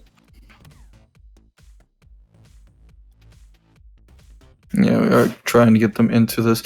And looking at this now with Hold My Rice getting that upset. Look, we went back. But Hold My Rice getting that upset, that does kind of change things, because they go against. I don't think they're against Inferno. they're against whoever's at that bottom portion of the bracket there. Whoever's the winner of M22 Original and Elevation. Yeah, and M22 Original should be moving on from that. Yeah, I would agree there, but at the same time, I'll hold my rice. It would be interesting to see what they're capable of. We'll see if they can manage to take that win. I would have, if it was N7 versus M22 Original, I think it would have been a much tougher guess, but we'll have to see. I mean, that I think that was one of your final 4 teams there, wasn't it? Mine, M22? N7, I think. Oh, yes. Actually, I did think that N7 was going to fall to Inferno in the semis, for sure. Mm-hmm. It's tough because I'm not sure who Hold My Rice is. It shows that they have a 1035. Is that right? Or 1095 MMR? I have the screen a little small for me. 1095. That is low. Either N7 Phantoms through or Hold My Rice. There are three things here, right? N7 Phantoms through. Hold My Rice has just an outright smurf on it, or they just don't play ranked, and so their stat pools were just completely garbage. Like, the stat pools meant nothing for them. I don't know what it is. We'll have to see if we'll have to see it in the finals, maybe. But yeah, that's we're gonna have Hold My Rice versus M22, I believe. Actually, it's M22, not M22. I think is what they have requested. M22 Original and M22 Alpha both making it into the quarterfinals. M22 Alpha likely not going to be able to take down Inferno. Inferno, a very strong team here. Imperium is going to be playing most likely the Doggers here. And Bad Players most likely going to be playing Midwest Gaming as they're ahead in their series 1-0. But Dragon does have the shot, of course, of bringing this match back to 2-1. But right now, they're nowhere to be found. As it turns out, it actually looks like Dragon Esports may end up FFing the remaining of the series. I think some of the members got called out. They probably thought it was a best of 1. So we'll see if they do manage to get in, but it could potentially be a forfeit and Midwest Gaming moving forward to play Bad Players. We will see if we can figure out what's going on here. Okay, so I think. Do we have and so at that point, then we're waiting for the result of the Doggers versus the reboot. Yeah, and it will be a Dragon forfeit. So we're going to be moving. Midwest Gaming moves on to the quarterfinals. And our next stream game is going to be the Imperium versus the winner of the Doggers and Reboot. And Kruk, I'm really actually excited to see. We do not have Doggers through quite yet. You and I both are pretty confident that is going to be the case, to Mystic's chagrin. But at this point, based off of those 2 teams, what are you thinking? What do you see coming out of Imperium to take on the Doggers or Reboot? Honestly, I think Imperium takes that as long as they are still the same Imperium team that I've become accustomed to. I haven't checked their roster recently. I'm sure it is mostly the same guys, as I've seen them be active in the Discord as well. The Doggers could give them a run for their money. I'm pretty sure we've actually seen a Doggers-Imperium matchup in several weeks ago, maybe even up to this point several months ago. Pretty sure we've seen Doggers take on Imperium. And during that time, Imperium was a championship team here in Slips. They were winning tourneys. They were making it to semifinals and finals consistently. And the Doggers were, I think, a slight step below them. But when I say a slight step, I mean a slight step. The Doggers were very good when they were playing. Very good defensive team. I think they had a little bit of a rough time generating offense. Man, it's just been so hard to remember. You watch so much Rocket League throughout a couple months that it all starts kind of blurring together. But I think Imperium will probably take that series. The only way I can see Doggers taking the series is if they've been competing outside of Slips consistently and been getting better, or at least up maintaining their skill. Mm-hmm. But if they've been just on the couch, not really playing Rocket League ever since they've not been in a Slips tournament, they're probably going to fall to Imperium here. And We did go ahead and get the confirmation, by the way, everybody, that Dragon Esports has actually forfeited. I'm not sure why they forfeited. I think that as I said, I don't believe that they were severely outclassed. There was really no reason for them to forfeit. They had the opportunity to come back and make that a 2-1 match. I don't know if it was technical issues. I don't know if it was they just didn't want to play. So I'm not going to sit here and speculate about why they forfeited, but they did forfeit. So Midwest Gaming is going to move on. And our next match is going to be Imperium versus the Doggers, as we have mentioned, or assuming the Doggers. No, so the Doggers did win. Okay, they did win. So they have moved on. So we're going to have Imperium versus the Doggers here for our quarterfinal matchup, and then we'll be moving into the semis and the finals directly after that. Yeah, and it's definitely, consistency in a series-based match definitely kind of can be a little bit tough. But, at the end of the day, when you do have those series, even if you do drop a game, it doesn't really matter how bad it is because, you have the opportunity to come through and end up winning the next two and advancing. So we're going to get the Doggers and Imperium as soon as we can get the tail of the tape up here so we can definitely get a comparison on these two teams. But, Imperium is a team that we've seen a lot. We've seen them in the last two tournaments. They made the semifinals last tournament, quarterfinals the tournament before that. You said the Doggers were a team that had played a long time ago and that definitely come up against Imperium. But a month is a long time. And like you said, we'll see if they've been on the couch or if they've been on the couch watching TV or if they've been on the couch grinding Rocket League. So, you never know. You never know what can happen out of this. And we will get to the tail of the tape soon so we can get a comparison on the teams. I have to take a look at these individual players, see what they've been up to. We update the MMRs for our players every week, so these should be as up to date as possible. Got Iota heading up Imperium as the captain. I think that's saying I got to make this a little bit bigger. The numbers Foxy are hard to and read. Altruism. Foxy and Altruism. Okay, yes. This is going to be a really good team to watch. And we've got Iota up above everybody right around the 1,600 mark for both of these teams, actually. So this is going to be a fun one to watch. We got Jack, Knight, and Douglas for the Doggers. Not really sure what's going on there. We had a little bit of a miscue here in the lobby. Everyone joined the game. We're going to have to get a remake. Very interesting there. But yeah, Jack, Knight, and Douglas. Okay. Bossman himself actually found the Doggers a third.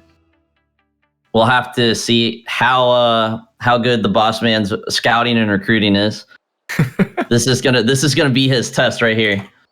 Hussein scouted team. But yeah, I mean, if we're looking at the MMRs, of course, again, I repeat this and I beat it like a dead horse. But MMRs are not really the entire story. But at the same time, not as far apart as you initially think. Imperium being such a strong, dominant team in some of the tournaments. Of course, they've struggled a little bit recently, but as it stands, they do seem a little bit closer. It's really going to be interesting to see. I mean, I'm hoping that Doggers can come out and definitely, step up and put maybe a new face into the semi. It's been a minute since, other than I think we had the Iridescence 2 tournaments ago, but other than them, I mean, it's been pretty standard. The usual teams up there. So it'll be really interesting to see if we can get a new face up into the semis. Correct. Yeah, and unfortunately, though, I do think that whatever team does win this matchup will end up falling to bad players. Inferno. Are you sure the winner of these two teams play Inferno? I thought the winner of these two. You're right. You're right. Yeah, you're right. You're right. Oh, okay. Sorry. Yeah, the winner of these two teams will take on bad players, and that's going to be a tough one to get by. That's bad players, of course, a consistent finalist here. I think they've been in the finals for 4 weeks in a row, winning 2 of them, dropping 1 to Uwu, and dropping 1 to XP Official. So it's and that might have been up to 5 or 6 weeks ago. Again, it all blurs together. Either way, bad players, definitely not a team that I would want to be facing in the bracket. But then again, neither is Inferno. Inferno probably going to take off on that bottom side of the bracket, end up in the finals. And, either way, best of luck to these two teams. And also the teams on the bottom side of the bracket that have to face these two powerhouses. Probably really good warm-up. I think if we get a team, like one of these teams that beats Bad Players or Inferno in semis, they win the finals. They're going to be buzzing. They're going to have all the energy, all of the hype going in, and they're going to be taking it into the finals. We got the players on the field and the time on the clock, so let's get you guys into some Rocket League. Yeah, it's going to be Imperium. It looks like Imperium in blue, and then we have the Doggers in the orange as they get started into this quarterfinal match in the top half of our round of, I think it was eight. Yeah, we're in the quarterfinals now. Take it away, Clark. Yeah, we got Imperium Blue, Doggers in Orange, Footless Quill, Doogie, and Gamer. Not sure where those match up on the tail of the tape ones. Altruism, Moment, and Foxy. I do believe Moment is a sub. I could be wrong about that. Could be a name change as well, but we'll see. Gamer's going to be shadowing this into the corner, leaving it for Footless Quill. Misread out of the corner, and now members of Doggers a little awkward there to start out. Altruism puts one into the center, saved by Doogie, and now Gamer is going to be looking to put it back down to him. Not able to get a great touch, just puts it off the sidewall, lets his team recollect. Now Altruism passes to the middle for Foxy, challenged by Gamer. Foxy's going to be looking for Altruism in the middle. Footless Quill up is going to get the clear away. Moment puts that to the outside, trying to reset the attacking pressure. Doogie, though, is going to start an attack for our Doggers team. Foxy able to clear that and deal with it easily. Puts it into the corner, not able to get a second touch. Footless Quill is going to defend that pretty easily. A lack of boost for all players on the field right now. It seems no one really going that fast. Everyone's a little slow right now. Good backboard defense there. Doesn't allow Moment to get a free shot on net. And now Altruism is going to back up, lead that ball for Foxy, and start his own attack right here. And not the quality of Rocket League I expected from these two teams right now. I was really expecting some quicker and more precise Rocket League at the moment. Yeah, I definitely think that they do seem to have like pretty decent speed. It does. I will say though that the preciseness is not really entirely there. But at the same time, it's game one. You're getting into the quarterfinals. They can get a little bit like back and forth, a little bit of boomer ball moments. So it's really hard to say. I do think that these two teams clearly have the capabilities of being a little bit more precise with their touches. And the Doggers actually do take goal one of the series. 3:03 left as Gamer just bangs it in on the Imperium net right there, Croc. Yeah, but this is kind of what I'm talking about. It's not precise Rocket League. A double commit into the attacking corner ends up being a team pinch. No way that one is calculated on that one. But, they get a goal. Just because they get a goal doesn't mean that it's the right way, per se.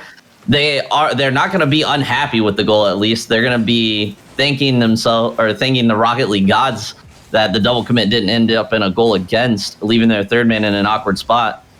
But I would expect better Rocket League from these two teams, and I think they're going to show it to us starting here. As we get about halfway into the game, these two teams are getting sped up. Foxy with the fake musty just absolutely destroys everyone's brains. Let's look at that again. Nice touch here, fakes the aerial. Gamer's up with the pre-jump. Foxy just absolutely outminds him, lets that ball fall right on the top of their car, drives it into the net. Even game with half to go.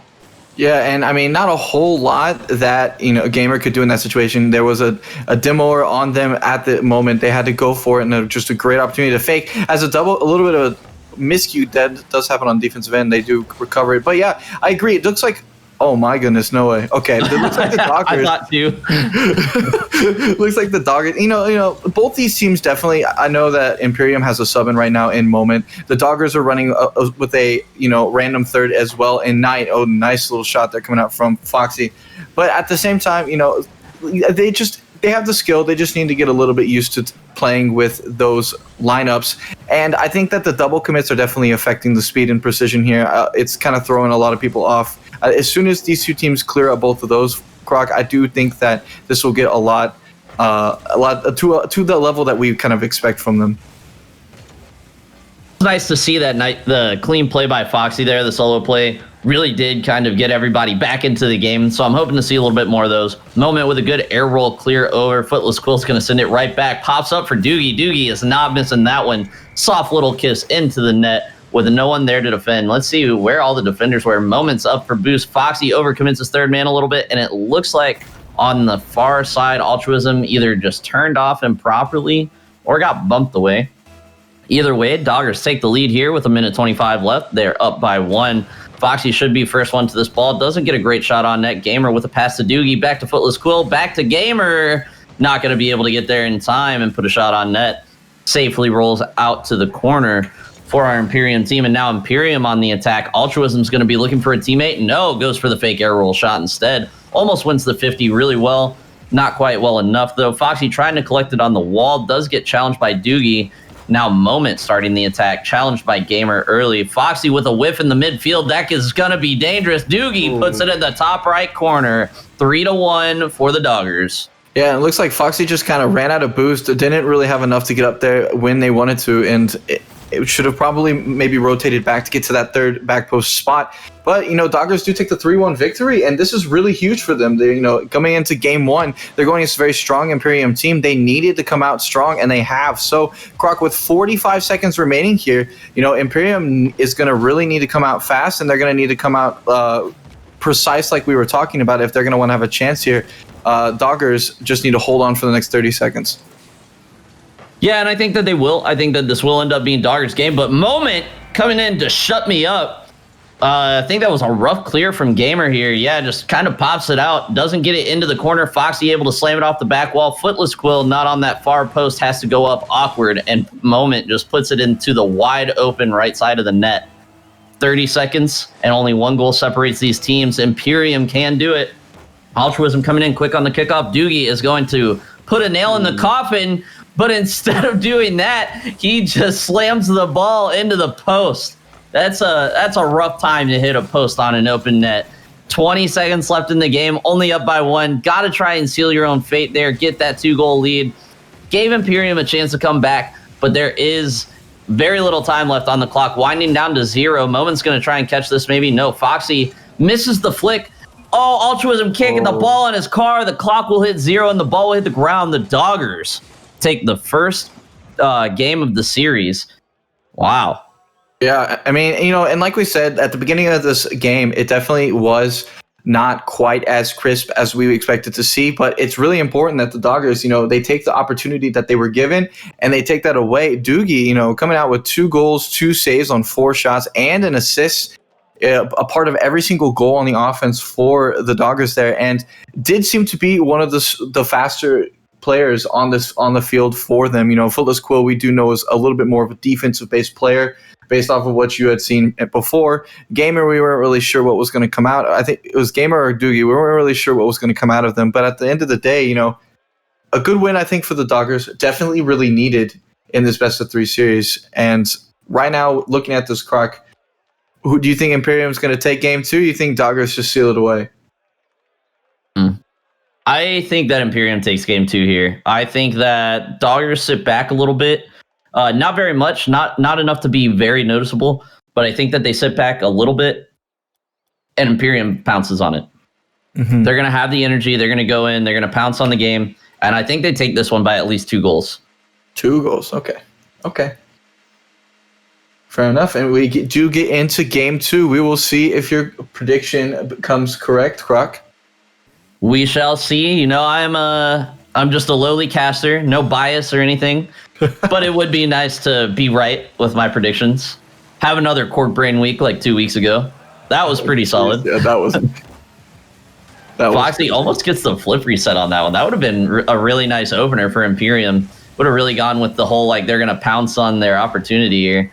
Gamer's up awkward, does get a touch. Will find a second here. Dunks on Moment. Moment with a very down to up approach there. Not really set up well for the 50. Good 50 from Gamer to keep the ball down. And it's led to this attacking pressure that we see right now. Foxy is going to get a clear out. Gets the double off the ceiling. Not going to be able to get it by Doogie, who's got full boost here and plenty of space. Altruism with a good early challenge. The early flick, not enough. Gamer pinches it to the wrong side of the field off the back wall for Imperium. Good defensive pinch there to get it into the corner. Now Altruism is going to be looking to demo Doogie here, it looks like. Not going to catch up in time, so Moment's going to have to make the save, and he does. Good shot by Doogie, better save by Moment. Gamer coming in late, trying to get the ball rolling through the middle into the net. Maybe a whiff there, maybe a bad 50.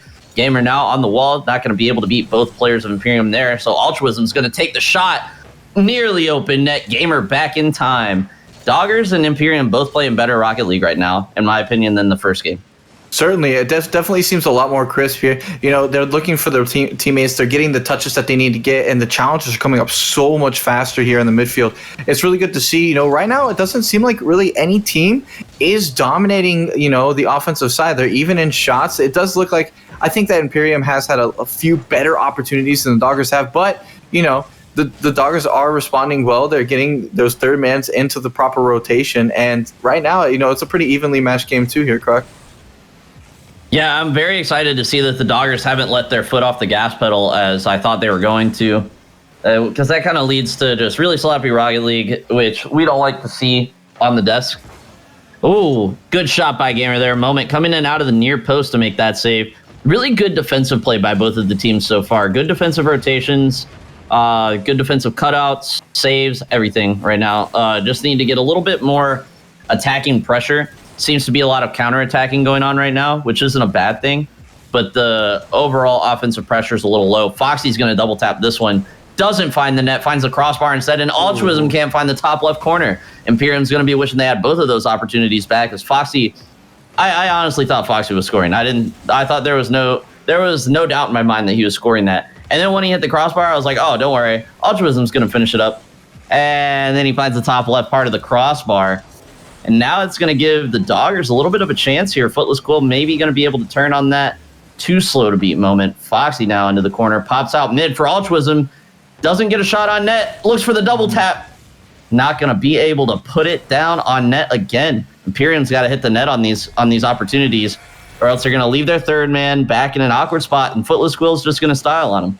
That's really tough. You know, Foxy coming off the post, trying to go fast. I don't think they had boost, you know, and right now it's going to be tough, but, you know, Altruism, that's tough. Missed an open net coming off of Foxy's double tap, you know, and it's hard for you to say when you look at a double tap to be like, oh, you should have put that double tap in, you know. At this level, that's definitely one of those situations, but at the same time, they don't always go in like you would expect.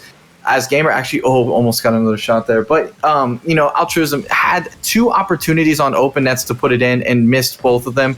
I really think that, you know, against a team like the Doggers, who have proven that they are definitely no pushovers by any means, you've got to get those goals, especially when you're down one game in the series, Croc. I would definitely have to agree with everything you just said about the double taps, about the goals, everything. Really good analysis there on what I think is happening in the game. And Imperium's got to shape up if they don't want to drop the series. Foxy's going to be looking to create an opportunity, gets demoed for his efforts. Altruism now off the sidewall for moment, puts it on the back wall, doesn't have enough boost to get over for the double. Going to steal the corner boost there and leave the ball for Foxy. A double commit in the net could be an opportunity for moment, but Doogie's going to be the first one to the ball. And now a little bit of a rotational cut here from moment, puts everybody in an awkward spot. All three players of Imperium in the same corner. A little rough there. Altruism isn't going to be able to get that defensive touch, and Foxy with the hero clear there. Moment with the air dribble down the field, runs out of boost, not going to be able to put it on net. Off the back wall is Foxy looking for Altruism, can't get contact off of that. Moment's going to put this back into the corner, looking to keep offensive pressure. Doogie there to challenge, and now beats two. Is Gamer going to beat the third? No, he is not. Altruism with the save on the near post. And now Doogie's looking into the midfield for another teammate. Gamer's there. He doesn't miss twice. 2-0 for the Doggers. Yeah, and a beautiful bump on the back end by Gamer actually was able to open that up, and then Doogie comes in with the pass to Gamer. A beautiful play, and that is a really, really important dagger for the Doggers. You know, going up 2-0 with 20 seconds left, they could potentially be taking away this series, Croc. Yeah, this is. Now it's too close to call. Now it's too close to call. I was about to say, this is probably over unless they get a kickoff goal. And what do? They get a kickoff goal. Imperium really hates that they were denied a spot on the top 10 power rankings this week. Really doing their best to show us why they deserve to be there. Let's see if they can get another kickoff goal right here. Foxy and Doogie come together. Altruism with the bump, leaves the ball open for moment. Is he going to get the double? Does, can't put it down. Foxy, 10 seconds left. Side wall. Altruism up for the shot. Footless Quill there with the save. Gamer clears it away. Moment now. 2 seconds left. Clock winding down to 0. Foxy up off the back wall. Doogie's gonna kill it, and the Doggers take the series. Wow, a lot of pressure there that was coming out from Imperium. They didn't want to go quietly, but Doogie able to get a really, really, really clutch clear off of that back wall to put it down, and the Doggers take the series 2-0 over an Imperium team that we thought was going to potentially win this series. They were very dominant, and they were a very strong team. The Doggers, though, came out to play, proved that they are definitely no team to sleep on, and they're going to be moving to the semifinals against bad players. Yeah, there's an absolute fun series to watch. Altruism is probably going to be kicking himself on those open nets. Really probably need to get those in a series like this. I'm not going to sit here and say that they were easy shots because they weren't easy shots. But at this level, if the net's open, you got to put it in. I would have to agree with you again on the Foxy double tap. You can't really just expect those to go in. I just thought Foxy was going to score. The car setup was perfect. Just a little too out and not enough spike down. Almost gets the goal there. But then Foxy on the kickoff goal really had me thinking that Imperium had woken up. They were going to come in, they were going to get the tying goal and bring it to overtime. Yeah. Doggers said no, they didn't take their foot off the gas and took the series 2-0 sweep. Yeah, and I think if Imperium had played like they did in that last, obviously when there's one goal left to tie the game to keep the series going, things change. But right. Imperium in that last 30 seconds had an incredible amount of pressure, and the Doggers just didn't seem to know what to do. They couldn't get out of their half. Imperium was fast to the ball. They were really, really, really consistent on their touches, using the backboard. That honestly, I'm pretty felt like was kind of a little bit more open throughout the rest of the game as well. So, it's tough. It's tough to tell, but at the same time, the Doggers, though, even though it wasn't as clean as we expected coming out of them, I think that really is a really important 2-0 sweep for them because, I think that if they drop that game too, I don't know if Imperium comes out the same way they had come out in the first game. I think that ultimately Imperium would have potentially taken that momentum. So really, really, really clutch there for the Doggers to kind of finish the match out. Yeah, it was. And to your point of the backboard being open, I would have to 100% agree with you. That was the most open I've seen a backboard in a high champ to GC level lobby in a while. But I can't really say that the defense was bad. It's just instead of clearing the ball away off the backboard, people were just making saves. They were making good saves. They were making some odd aerial clears that you're not used to seeing at this level. You're used to just seeing people drive up the back wall and being able to hit it 90 kilometers an hour for no reason. And it's just not what we saw from either team. I do think that it would be a mistake for the Doggers to think that the wall will be open that way when they play the bad players. They're going to have to do a little bit more infield passing. There was some infield passing going on in this series, not as much as I like to see. I love infield passing. I think it's the best Rocket League to watch when you have infield passes, whether they're on the ground, line drive passes, or even just pops to your teammates midfield. But the Doggers are going to have a tough match card coming up against bad players if they just start banging the ball off the back wall. Yeah, I mean, it's definitely going to be tough. Like at the end of the day, the Doggers are definitely going to, and the Doggers were the ones with the backboard open at that last portion, and bad players will punish. They will get up there, and they're going to be putting, those double taps we say from Foxy. You can't expect those to go in. Bad players, you expect those to go in. Like you just expect those to go in. That's all that happens. At the same time, against we still I think are waiting for. Actually, it looks like bad players did just take out Midwest Gaming. So it's gonna be bad players versus the Doggers here I think is what we're gonna have for our next match, and the Doggers are just gonna have to come out just as fast as they did, and they're just gonna have to really clean up those double commits. I think Imperium was a great warm up for them moving into the matchup against bad players, and it's gonna for me. I mean, I've got to take the bad players sweep, but the Doggers are certainly capable of pulling out an upset here. Yeah, I'm going to have to go with the bad player sweep as well. But while we're waiting for these teams to get into the lobby, let's take a look at the bracket, see what's going down on the lower side of our bracket. I'm guessing we've got Inferno and M22 going into the semis, but we'll see here in just a second. Man. Well, oh yeah, that's right. Well, I mean, I guess if Inferno's going, only the other M22 could have gone. M22 original does beat Hold My Rice, so that also begs the question of what happened to the N7 Phantoms against Hold My Rice.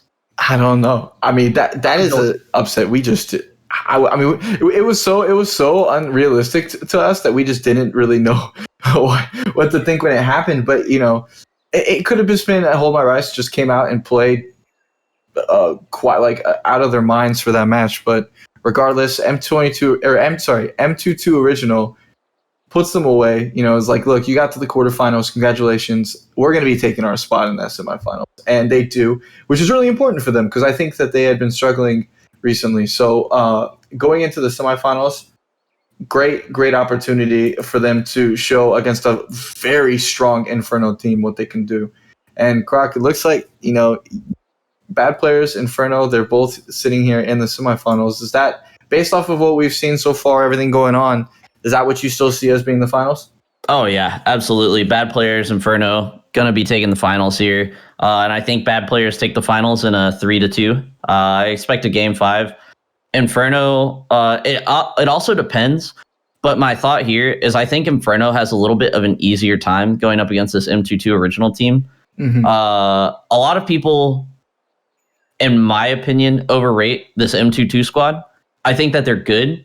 I don't think that they're as good as people are kind of making them out to be. So I think Inferno is going to have a little bit of an easier time in the semifinals, whereas Bad Players are going to probably have to play a little more precise, a little more quick, a little more warm against the Doggers, and they're going to go in ready to play a little bit quicker Rocket League in the finals than Inferno are, which I think will lead to Bad Players probably taking the first game and maybe the second game.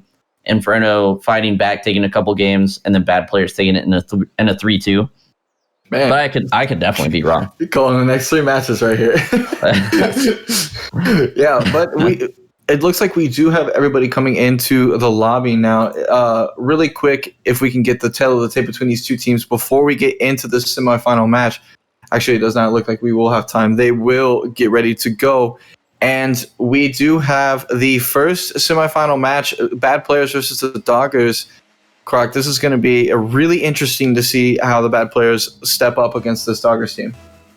Yeah, we've got Bad Players in blue, Doggers in orange. Let's see what happens here. We got 2 GC3s and 3s on the Bad Players and either a GC1 or a GC2.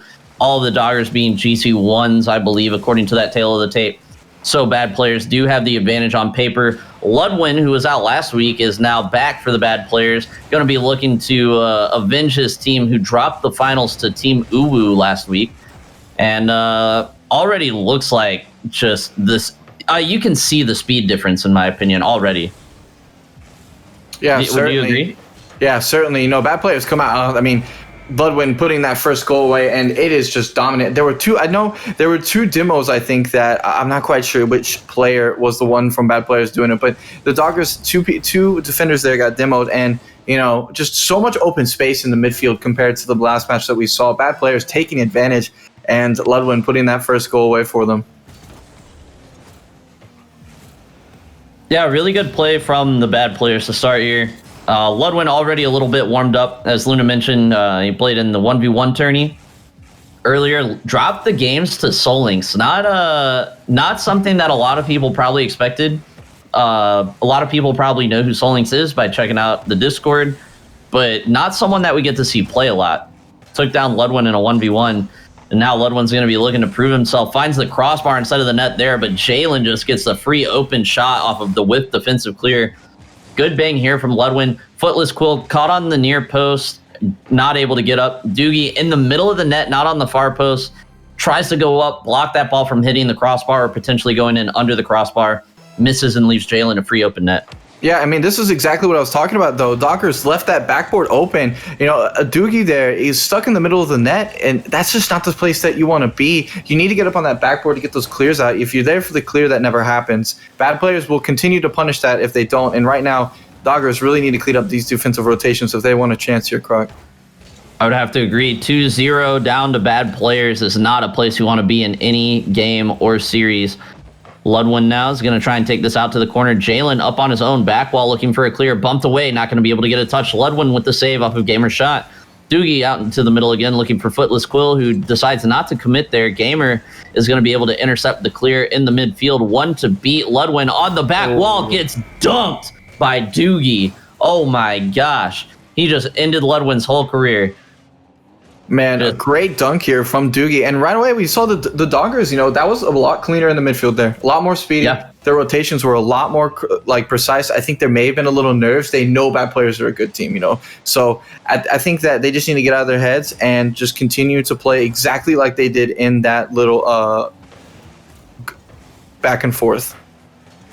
Yeah, if they play like that for the entire rest of the series, it'll make what I said sound a lot closer to true about how I think bad players are going to have to play better Rocket League than Inferno to make it to the finals. Mm-hmm. And, if the Doggers play well enough, maybe they're going to be the ones moving on to the finals. They are putting on offensive pressure here. Jalen, though, beats everybody. Doogie's last one back. Going to have to make a touch here on the back wall, and does. Cloud and Ludwin both up. The double commit's going to leave nobody available to shoot, so Footless Quill gets a free clear out. Ludwin does get a bump and the boost, so this is going to be good attacking pressure here for the bad players team.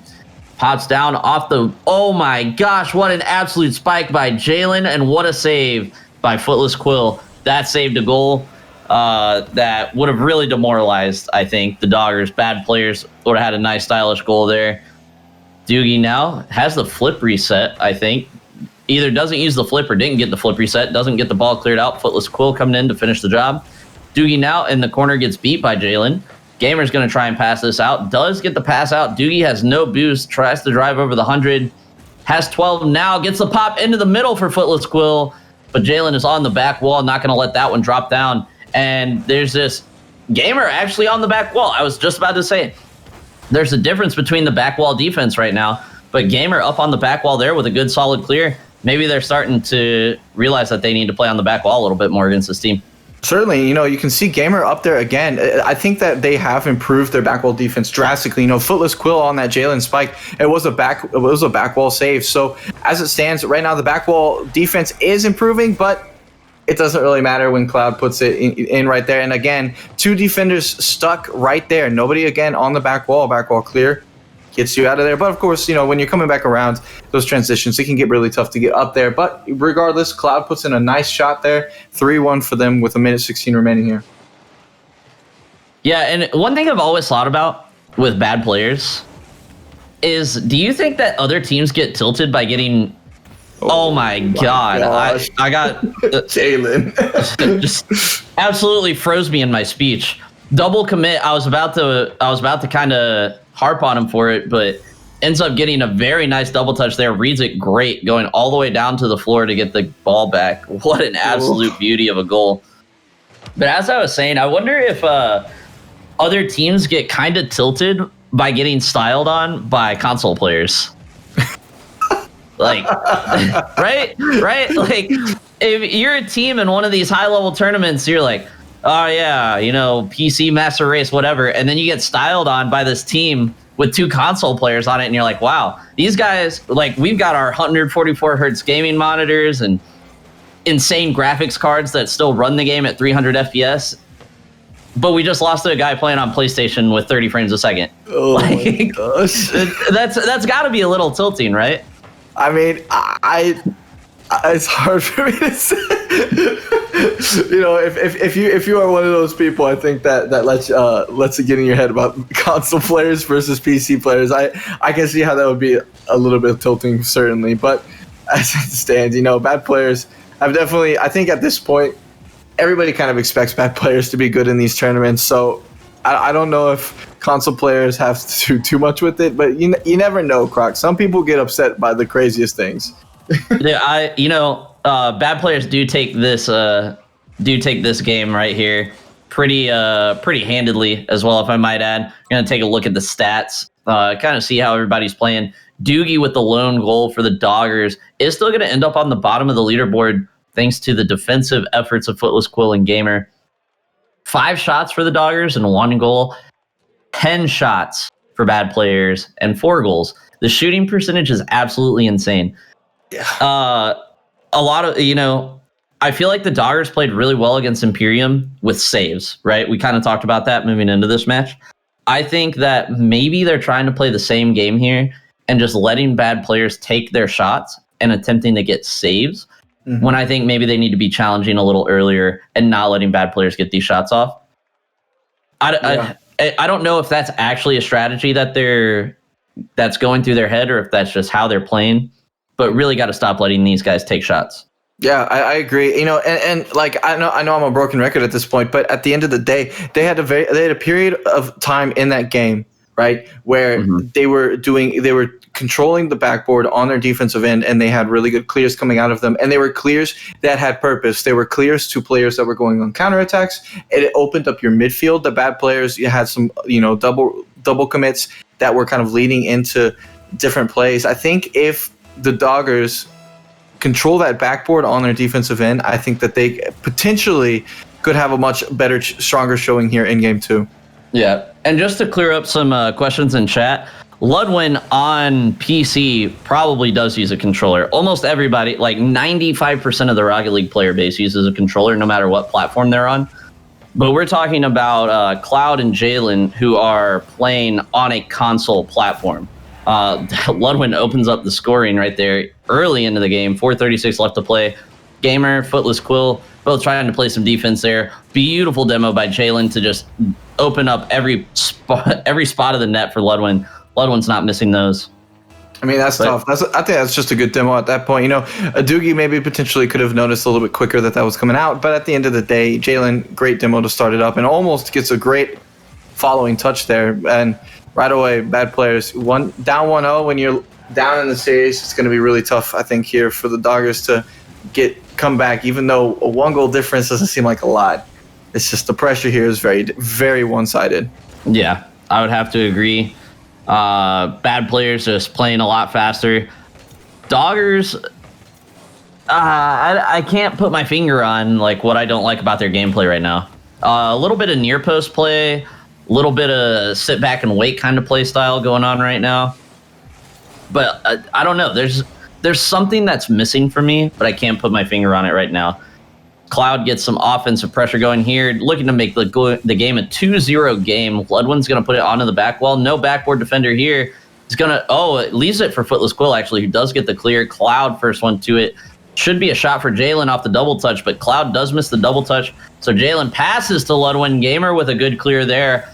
Ludwin was probably going to put that one in if Gamer doesn't get a touch. Good clear by Gamer there. Ludwin now on the left side of the field is going to get a whiff. The net is open. No one for the Doggers there to put the ball in the net. Cloud is going to get the clear there. And the bad players can breathe a little. But instead of breathing, they're just going to go straight on the counterattack. What a pass from Ludwin. What a shot from Jalen. That is a goal in style on the counterattack. Certainly great vision there from Ludwin to get over to Jalen. Doogie almost gets over to that back post to get that save, but not quite able to get it in. A great passing counterplay there, from bad players, and they're showing why we harp on or why we talk them up so much. They are an incredible team here, and the Doggers. Let's see if they can respond here with 3 minutes left. They still got time, so we'll see if they're going to be able to take this game 2 back. Yeah, they gotta turn up the volume, I guess. I don't know. I was trying to think of a cool metaphor there, but they got to turn something up if they want a chance in this game. A little over half the game left to do. It is doable, but not at the rate that they're currently playing. They've got a couple of chances, but they just, again, it's loose. It's loose, I think, is the word that I'm looking for. Their Rocket League is not tight. It's not foundationally sound. They got to step it up here. Jalen's going to be looking for a bump here and leaving the ball for Ludwin. Footless Quill does get a good save on Ludwin's shot. Gamer looking to center it out for Doogie, but decides to leave it for him instead. Now the ball's going to be in the attacking corner for the Doggers. Let's see if they can make something happen. Doogie with the back pass to Footless Quill. Looks for the back wall. Ludwin is there every day of the week to clear that out. Doogie catches, maybe looks for the low 50. Gets a favorable 50, pops it up for Gamer. Gamer with a very soft hit off the back wall goes for the double, and Cloud is there for an amazing save right there. I thought he was just going to power shot the ball. I don't know which one would have been better in that situation based off of our camera angle, but ended up being a good opportunity on net, better saved by Cloud, and then another shot comes out of the attacking pressure. Gamer with a little bit of a rotation cut there, puts Footless Quill in an awkward spot. Now Doogie is rushing back to play third man in the corner, does get a good 50, but the ball's on net. Footless Quill is there to stop Ludwin from adding a notch next to his name under the goals category. And I think the Doggers have stepped it up in this last 60 seconds. Certainly a lot faster here in their midfield play, and it looks like, as Ludwin actually gets demoed, and he was kind of getting punished there for some really awkward recoveries in their own net. Bad players on the defensive rotation, a lot slower than just kind of out of nowhere. But, the Doggers trying to get out of this awkward situation first, but, great opportunities. They just need to get them finished. They need to get them into the net, and Cloud, with 57 seconds remaining, just absolutely dominates. Like, man, that's a dagger that's just really tough to handle if you're the Doggers here. Yeah, that's gonna probably spell the end for the Doggers here. Played a lot better Rocket League in the last 60 seconds. I would not be hanging my head about that part of my play. The rest of the series, not the greatest. We're gonna have to take a look at this Inferno and M22 series and see exactly how tough of a challenge Inferno are facing. But my prediction may not come true, as it looks like bad players didn't have to play too hard a Rocket League in order to win this series. Doggers, really good to have them back. Still have a chance here to tie the game up late. Ludwin's going to miss that clear. Footless puts it into the middle, but no one is there. Everyone caught in a rotation back, it looks like. Cloud now off the left side wall looking for a teammate. Doogie there to challenge early. Gamer can't read it. Footless Quill puts it over one. Doogie should have this. Yes, Ludwin caught in the middle of the net. Maybe low boost, but that's a tough spot to read a shot from that angle with that speed. Came off the roof of the net, was maybe looking for a squishy save on Gamer's shot, but he just pops it up, leaves it for Doogie. And with 12 seconds left, 2 kickoff goals. I've seen crazier things happen. Yeah, we'll have to see here. I mean, it's tough. Ludwin doesn't, I don't think, respects the chance. No, definitely not. There, and that is gonna spell the end of it here. Bad players will take this sweep over the Doggers in our first semifinal match of the night. Yeah, really good play from bad players here. Didn't really get tested too hard. Ludwin with a cycle, as well as Jalen. 10 shots again for bad players on 3 goals. Only 5 shots again for the Doggers with 1 goal. I think they just let the bad players shoot too much. Just a little bit too much going on the offensive end for the bad players, for the Doggers to deal with. They had a good minute to minute and a half in both games where they looked like they were playing really well, looked like they could come back, really make a showing for themselves. But unfortunately, they fall to the bad players, who move on to the finals to face the winner of Inferno versus M22 Original. So let's take a look at that tail of the tape and see what we can expect for this matchup. And bad players actually, I think, what is that, 5th finals they've been in a row? 5th, 6th? 6, I believe. 6. Oh, if my timeline is correct, starting from their first appearance that I remember, they lost the finals to XV Official. They won a final against Inferno. They won a final against Blackout. And then, maybe this will be 5th, because then I think they lost to Uwu, and then now they're in this final. So I think it's 5 in a row. Okay. 5 finals in a row. I mean, it is against a really good team. But, it's going to be interesting to see. Hopefully, Inferno, and between Inferno and M22 Original, as it stands, we know Inferno is a very strong team. That's who you kind of saw for the finals here. But in the semifinals, in the semifinal matchup, last week, Inferno, I think, went against Uwu, it was, and ended up actually dropping that to them. I think it was, I'm pretty sure it was Inferno versus Uwu in an overtime matchup at the very end. So let's see if they can make it out of the semifinals here against M22 Original, and maybe go to bad players and see what they can do. Yeah, and if we're looking at the old the power rankings that we had for this week, Inferno is 3rd on the power rankings, second only to bad players, but 5 points of voting separated those two teams.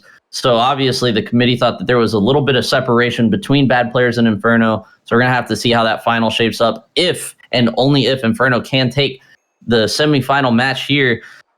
Looks like we have a diamond in the tournament. That's what I was looking at. All right. I don't know how if when you get into the semifinals, I don't know how accurate that diamond 3 is going to be. Yeah. If it is accurate, Kennedy dog, I hope you're ready.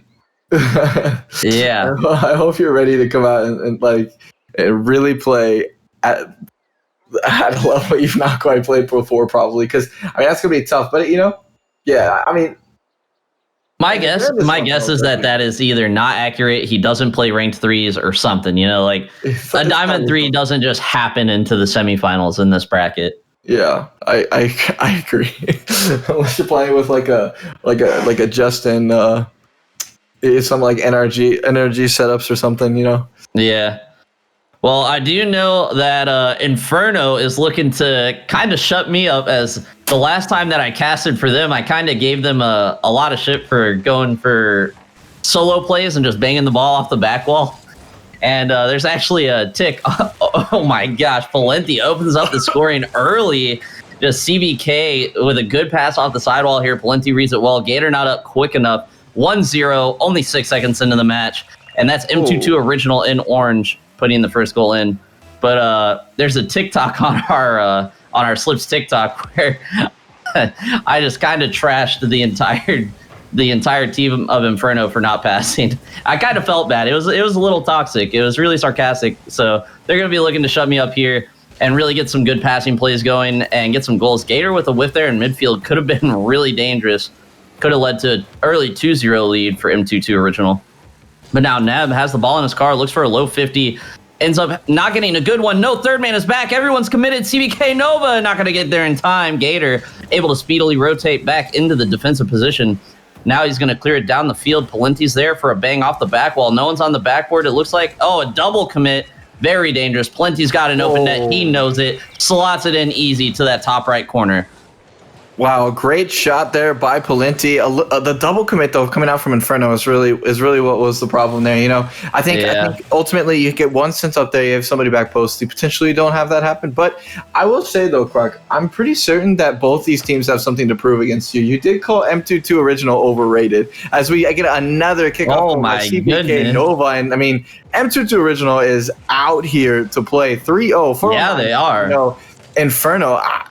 Look, at this point, it doesn't really matter if you need to pass the ball. You've got to just make sure it doesn't go in your net first. At this point, this is brutal. He called M22 Original overrated, but I don't know. They come out here and playing some pretty quick Rocket League right now. That they are, and if they make me eat my words, no one will be quicker to admit it than myself. I love getting proved wrong in these streamed matches. And I'll have to say right now, I 100% met M22 Alpha. I know I said original in the bracket. Okay. And I did mean original when I said it, but this is not the lineup that I was thinking of when I was thinking about the people we put on power rankings. Because M22 Alpha got a spot at the number 8 in our top 10 power rankings. And I didn't think that they had personally proven themselves to be there. I would have put M22 Original above M22 Alpha, which is why I was kind of like, I think they're a little overrated, more overrated than people think. But I just got it wrong when I was talking earlier today. Jordan with another whiff. What are these whiffs? Inferno. Come on, guys. We've seen you play. This is not the Inferno team that any of us are used to seeing play. This is number 3 on our power ranking bracket. We expect good, clean, solid Rocket League out of them. They're just not showing it to us right now.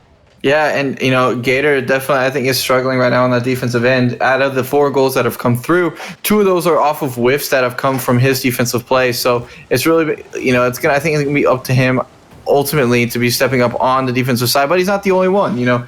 Inferno, you can't whiff against this. This M22 Original team has shown you that you cannot whiff against them on shots that absolutely need to be touched, because they will absolutely punish you, and they have 4 times. So it's going to be interesting to see if Inferno can step this up. Again, like you mentioned, this is not the team we're used to seeing. So hopefully, I'm hoping that they're able to pick it up a little bit here. Me too. I don't have a bias for which team wins at all, but I would really enjoy Inferno stepping it up here a little bit. This has not been the Rocket League most people were expecting to see from them. Good play here from Gator to keep some offensive pressure while battling two people. Jordan with a whiff in the midfield, but Neb finds the opening, comes in a little early as the third man. I don't think anyone was expecting it. Not even I was expecting it. Sees Gator rotating out. Kennedy coming out from the near post a little early there. It looks like can't quite shut down the angle for the wide side of the net. No one on back post there. And Inferno has some life. Yeah. Let's see if they can keep it going. 2:14 left. I mean, that is exactly what Inferno needed to keep in this game. Down only 3 goals at this point. It's very, very, very doable. And Neb, again, he's going for another shot here, and it looks like a little bit of a mistake by CBK Nova, and Gator's going to put the second goal in. I mean, this is honestly, I also don't really have that much of a bias between these two teams, but it's great to see Inferno coming out and showing that they are absolutely the team we expected them to be. 2 goals left. You still got to bring that back. M22 Original are a very tough team that they've shown to beat, but it's good to see some life out of them right now. To wonder. Excuse me. Oh my God. Gator. Gator's like, oh my God. He took my breath away. That's why I was yawning. He took my breath away. What an absolute beauty of a flip reset. Gets a soft flip on it, finds that top left corner, cuts the lead down to 1. And this makes you wonder if they just came in underestimating M22. Like they did just play M22 Alpha in the quarterfinals, right? Mm-hmm. And they made the power rankings. Ooh. This M22 Original team did not. And so you wonder if they thought that maybe the other M22 team was better, so they came in not playing to their fullest speed and strengths. Right now, it looks like they're starting to wake up a little bit. The Rocket League is getting better. A lot less whiffs in the last minute than the first 2 minutes of gameplay. And I'll say it, M22 Original needs to step it up if they don't want the comeback to happen here. As Gator, 4 unanswered goals after going down 4-0. The comeback has been completed in the sense that the game is now evened up. Palenti not able to get over to that ball quick enough. 1:17 left. And oh my God, if Inferno just keeps rolling like this game is going to be a slaughter. Even with 1:15 left, I would be expecting a 7-4 game right now. I mean, that was 4 goals right there in 50 seconds, Croc. Yeah. So I certainly could be. Oh, does that mean you're calling the 8-4? If Gator put that in? I don't Gator know, hit the first flip reset, looked to fake him there. That would have been nice. That's a really good big brain play. Hit him with a flip reset and then fake him on another one. Oh, jeez. I mean, the floodgates are open. The floodgates are open. Inferno was like, no. Look. 4-0? No. 4-0 victory. 4 goals for us. Like, I mean, this is great to see though. But M22 Original, kind of falling apart here. 5 unanswered goals. That's tough. I don't think that they are. Inferno are an amazing team. I'm glad to see them stepping up, but M22 Original, at the same time, I don't think that they are 5 unanswered goals worse than Inferno. But no, I don't think so either. I mean, right now, game 1, that was Kennedy Dog having a little bit of an awkward time. But, we'll have to see. 27 seconds left. Let's see if M22 Original can respond to these unanswered goals. Yeah, they were playing really well, but it's like, whenever Inferno woke up, they weren't expecting it. I don't think they were expecting to have to actually play good Rocket League because Inferno just didn't look good in the first 2 minutes of the game. And now they're like, oh crap, guys, like we got to shave it up. This team is going to beat us if we don't shave it up. And as the clock winds down to 0, good clear into the corner there. But as the clock winds down to 0, they did get beat. They opened up the game 4-0. What a comeback for Inferno to win the game 5-4, 5 unanswered goals, all on the giant shoulders and back of Gator. What an absolute offensive performance from him. 3 goals on 4 shots, 75% shooting percentage. If that man touches the ball towards the net, it is apparently just going to go in right now. 3 assists from Neb, playmaker of the team right now. And Kennedy Dog with just 96 points. I don't know. Maybe he is actually a diamond. I don't think so. his positioning and speed seemed a little too fast for Diamond. I would put him around like the Champ 2-ish level.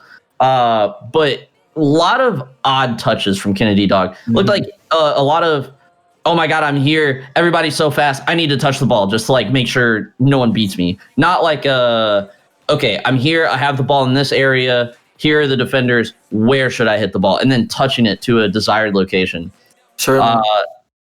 Probably got to relax a little bit because Kennedy was also not playing super well. Well into 2 was up 4-0. So Kennedy is going to have to step it up a little bit. Bring the console players some pride here, as everyone in this lobby is PC besides him. CBK Nova and Polenti played pretty well. They got to play well the whole game, though. M22 can't just open up the game and then fall apart like they did. What do you think are the keys for them to winning this game 2 here? I mean, right now, like, we do know that a lot of the goals that they had at the beginning of the game for game 1 did come off of mistakes from Inferno, as Gator, man, he's just not stopping. Game 2, he's come in and he's put in the first goal away. But, like, right here, you can see a little bit of just an unfortunate touch by CBK Nova. Polenti's following through, and Kennedy Dog, nowhere to be found, right? So ultimately, I think it's going to be, kind of picking up the speed. Inferno is currently on a roll. You need to break that. You need to get in their face, and missing a kickoff and letting Neb score is not going to be the way to do it for them, Krog. Yeah, that was a little rough. Kennedy Dog just overflips the ball. I think the nerves are getting to him. Gotta relax. Play the Rocket League you know how to play. If M22 Original have you on the team, on the main roster that's listed for our Tale of the Tape, there's a reason you're there. Like, just relax. Play your Rocket League. Don't let it get to you. Maybe this is some sort of trial for Kennedy Dog. Maybe this is like his tryout tournament for them or something like that. But I don't know. Like, it's just, again, he's sitting there in the corner for super long, ends up with a double commit for CBK Nova, and him, Polenti, has to come in now. Gator with an offensive opportunity off the top corner, goes down into the center, and a whiff there from Jordan is the only reason there's no goal. Neb's going to put it back into the center, and a good clear there, but Jordan is there off the back wall, can't find Gator. Very, very close.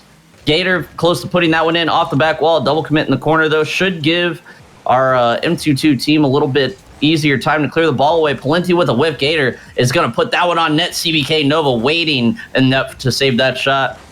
Now Polenti trying to get some offense going, but taken back the other way by Jordan, and Neb picks up the ball, puts it in the net. 3-0 for your Inferno team here, with still a little under 4 minutes left to play. Now, I will say, the last time one of these teams went up big on the other team early in the game, it didn't go as we expected. But, right now, 8 unanswered goals from Inferno in this series against M22 Original. M22 Original, just at this point, I think they need a goal, if not to get back into the game, just at least to kind of get their confidence back up and to kind of slow down this Inferno onslaught. Inferno, Neb, oh my goodness, that is an uncharacteristic miss. But at the same time, right now M22 Original looks really out of sorts here, and they just need to, Gator is going to put that in. Oh my goodness, okay. Wow. As it stands, though, and this is the Inferno team we kind of expected. We didn't think that this series was originally going to be close. M22 Original did kind of surprise us a little bit. But they're just going to have to speed up here, and Gator is just like, nah. The pass coming out from Neb, that's really unfortunate for M22 Original. I have two theories, right? One is that they just absolutely underestimated this M22 team after playing M22 Alpha in the quarterfinals. Mm-hmm. Or 2, they really just wanted to, scare us and all the viewers at home into thinking that they were all washed up now. That they just came here to not play Rocket League for whatever reason. Because even to, a silver, you can tell that Inferno is playing a different game than the first 2 minutes of the first game. It's not hard to tell that this is a completely different Inferno team. We've seen 9 unanswered goals for Inferno at this point after going up 4-0 for M22. And Neb and Gator here are probably about to make it 10. Double tap. Gator on the back wall. Reed can't find the bottom corner. Still stays at 9 unanswered goals for now. But oh my goodness. M22 just really struggling here, and momentum has to be a factor at this point. M22 is so down on their luck. They're down bad. Their comms are probably scattered with like sighs and grunts, and you got to try and like bring yourself back and play untilted Rocket League. Really good attacking opportunity there, but Jordan was there to knock it back out. Neb's going to bring it the other way. Wallaby, I don't even know. Just it's gonna be tough. M22 original came out so strong. I think that we, kind of maybe potentially expected a little bit more. Ultimately, this is the result I think we did expect. Inferno is number 3 on those power rankings. M22 original hadn't made it. We had it like, of course, we made a few mistakes thinking they were the alpha team, but at the same time, Inferno are no slouches. For me, I think here in this situation, I'm actually just glad to see Inferno playing this well. It looks like a little bit of a forced own goal there. I'm glad to see Inferno playing this well because they're going to be going against the bad players team that's very good, and I think this is exactly what we needed. There being no XV official, no uwu in this tournament, so we needed a team that was going to be able to go up and put the pressure on bad players. I think this Inferno team, as they're playing right now, could be potentially the one. I have to agree with you. If we take the two teams and their semifinal performances, Inferno's playing better Rocket League right now. They weren't at first. I thought bad players were going to sweep M22 original in the finals for a second, but Inferno making me eat my words. We're now up to 10 unanswered goals for Inferno with just a minute left to play. It's all but over. The fat lady hasn't quite sung yet. As you can see, I'm still talking, not singing. They've got time, I guess. A goal every 10 seconds. It could happen. Will it happen? Probably not. Kennedy Dog, in my opinion, performing a lot better this game, though. I think that is a big plus for him. I think that he was probably one of the calmer players on the field for M22 Original for this game. CBK Nova seems to have letting the game got to his head a little bit. I feel like I see him going for nearly everything. A little bit of an odd touch there from Kennedy, but Nova there to read it well. I don't think that M22 Original was ready for Inferno to turn it up just as hard as they did. Good fake from Palenti there makes Gator make a good save. A good pass from Nova. Palenti not quite ready. Kennedy now. Let's see if we can get him on the scoreboard. Nova's going to pass it out to the center. No goes for the bump instead. Misses the bump. Free clear out for Gator. Beats another one. Neb sitting on the back wall. And is going to be looking for the style goal, but another own goal. Gator gets credited with the attempt there. And 11 unanswered goals. 12 is the story of this game. 12 unanswered goals. 12 unanswered goals. No. Oh, yeah, 5. Oh, my goodness. 12 unanswered goals. Right, sometimes you don't even see a team score 12 goals in a series. Yeah. That's all right. Toxic. That's toxic, yeah. That's toxic. That's a little toxic. End. I don't think M22 Original deserves that. I think they agree as they immediately leave the match. But, Inferno though, they played a really solid game, like set of 2 games after going down 4. They're going to meet bad players in the finals, and it's not going to be this easy. I do actually think that in the end, bad players had a closer matchup with the Doggers, so it is going to be a little bit like you mentioned, though not quite the same. But I do think right now the 2 best tournaments, or the 2 best teams in this tournament as they played today, made it to the finals, which is good to see. Good to see the two powerhouses go head to head here. Yeah, I would say that if we take a look at the bracket, I would say that these are the 2 teams that everyone expected to be here. Of course, we had some Reboot fans and some RFG fans, I believe, but I don't think anyone expected the finals to look different than this. There was the slight opportunity of the Imperium upset. I didn't think that was going to happen early on in the bracket. I forgot exactly who it was they would have faced if they would have won their game. Bad players. They would have faced bad players. Yeah, that would have been a really tough one to move on to the. Oh yeah, because they lost to the Dodgers. But yeah, I don't think you're going to see a single person in chat that disagrees that the 2 best teams are in the finals right now. But let's go ahead and take a look at the bracket, see the road we took to get here, and then we'll take a look at the tail of the tape and give you guys the down low on these two teams.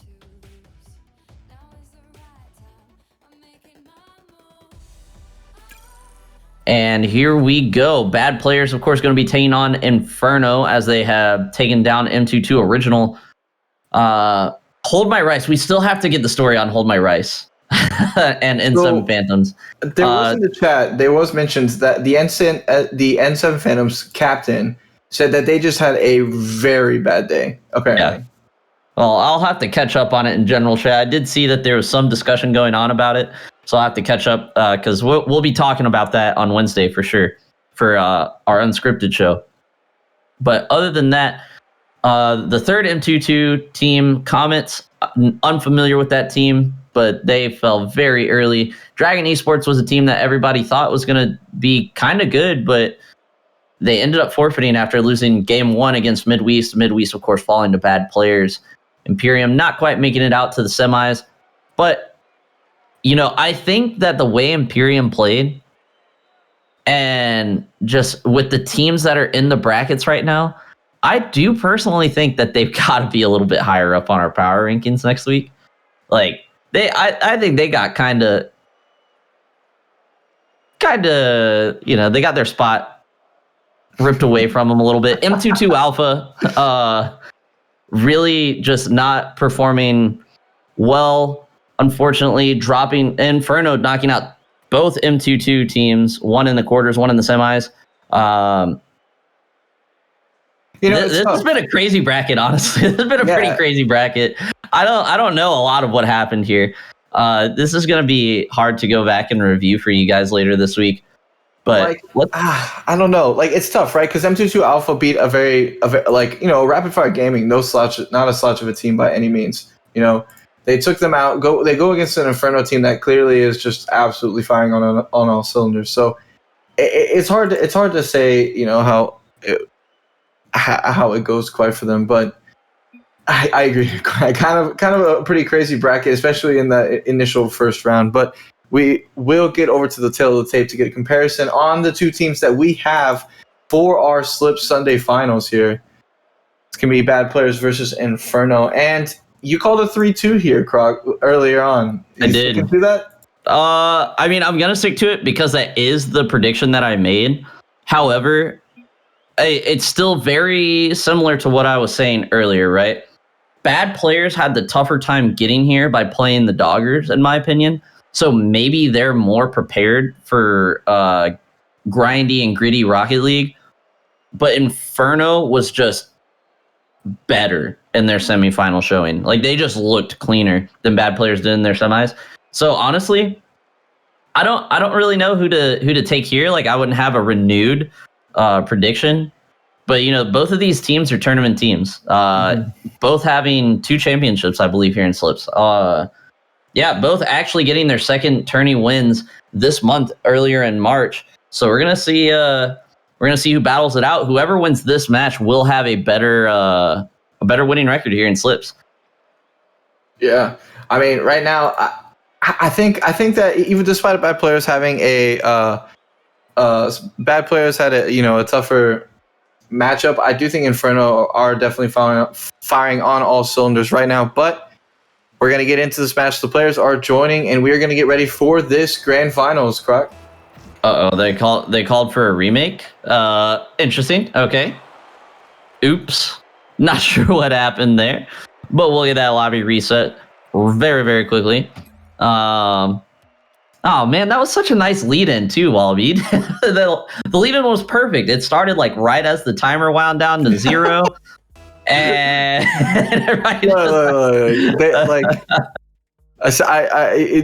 the chat can't see it, but I did say, "Can you ice a gator?" And I don't know if they liked it, so they left. They're like, "No, oh, okay, we can't have." They're just mad at you, yeah. We can't have those vibes here. Look, Neb apparently just didn't want to play in 140 ping in the finals.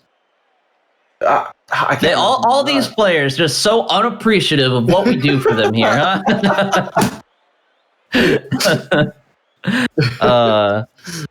No, that's totally understandable. We want to make sure everyone's able to play their best Rocket League, and that if they're playing bad Rocket League, it's their fault, not the system's fault. so we don't mind doing a remake here and there. Can't we got the blame players anybody joining else. in now. Nev is not at 140 ping this time. He's at 60, so that's solid. Bad players are going to be in blue, Inferno and orange. And we are underway. Cloud and Gator come together for the kickoff. Jalen's going to be there on the back left to receive it. Going to be looking for his teammate across the way. Neb not able to get there, so Jalen should have a free touch. Jordan there, speedy though. Cloud challenging in the midfield. Ludwin coming together with Gator. Not going to be able to get that boost. Jalen puts a banger on net. Neb is going to be there to save it. Not credited with the shot or the save there. Now Jordan looking for a dribbling clear over to Gator. Not sure if that was supposed to be a pass to Gator, as Gator was flipping under his teammate trying to rotate away. Maybe was just expecting the clear there. But on the attack now is Inferno into the corner of bad players. Jordan is going to go up on the back wall. Decides not to follow the ball. So no one there for Inferno to follow that ball. Pops it up center. Gator looking for a demo there. Not going to find it. Jordan with the first shot of the game. And it is a beauty. Turns the car over. Gets the underflip. Sends that ball in with speed. And Inferno is up 1-0. Yeah, a great pass from Neb there on the side wall. Jordan comes in, bangs it straight through. Definitely no real mistakes there from bad players. Just an incredibly fast shot coming out of Jordan there. And Inferno takes first blood. And I mean, right now these two teams are playing fantastically. Croc, it definitely ends up being kind of how we expected from the skill that these guys have. So we'll definitely see how the bad players is able to respond with 4 minutes left. Yeah, Jalen credited with the save there. Going to get some free stat points. Gator pops it off the corner. Jordan now looking for another shot. 2 boost here. Not going to be able to follow it up. Cloud with the easy clear out. Jalen should be able to follow this up. Misreads it coming out of the corner. Maybe trying to read Neb's 50, who also whiffed on the ball out of the corner.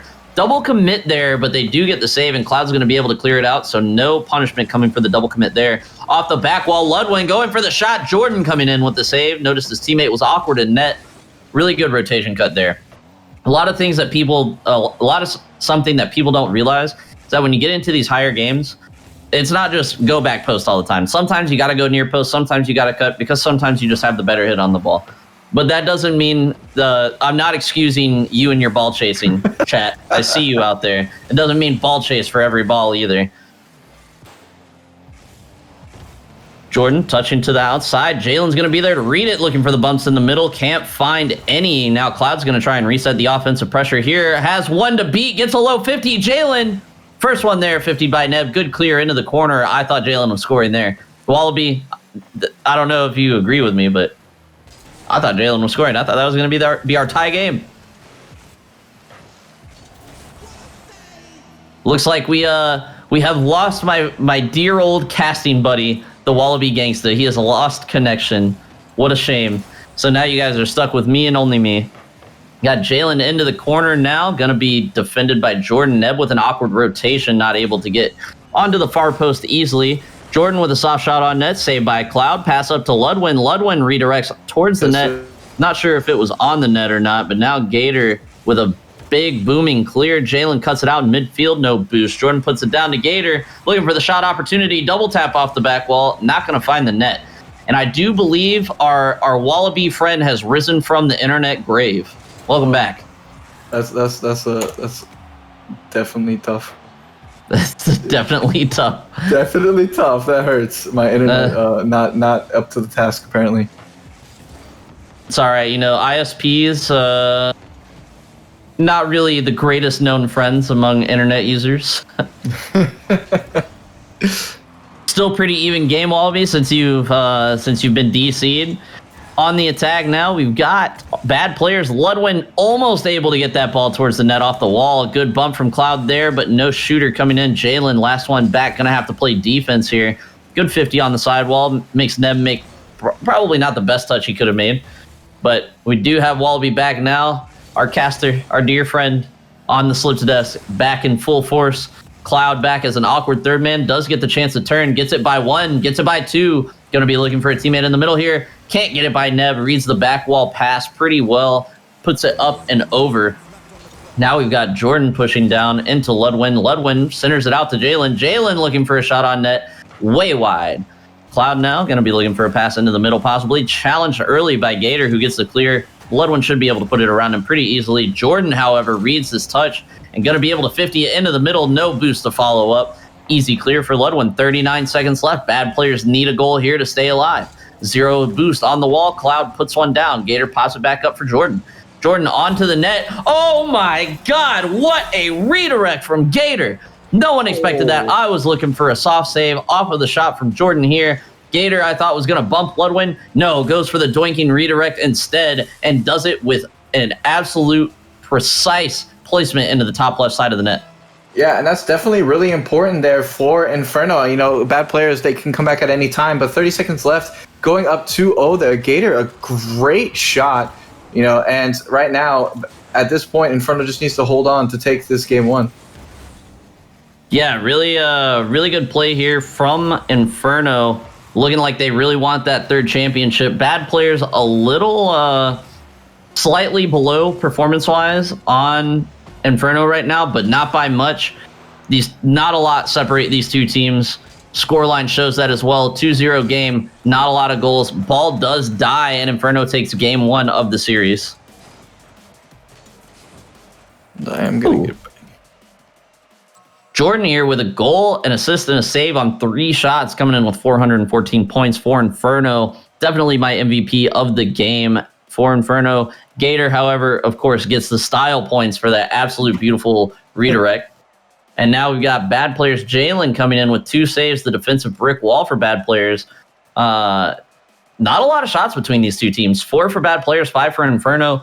Both of these teams we're used to seeing take a lot more shots. I think bad players were averaging 10 a game against the Doggers. Inferno, of course, averaging a ton against them too. But just got to shoot the ball more, I think, against these players. Force them to make saves, force them to make bad touches that they don't want to make. Get the ball dribbling around in the offensive zone and create some awkward rotations. I think that'll probably be the way to break one of these two teams down consistently. Inferno, however, opting to do it with style right now, looking for just really, really precise pass plays, which I love to see as well.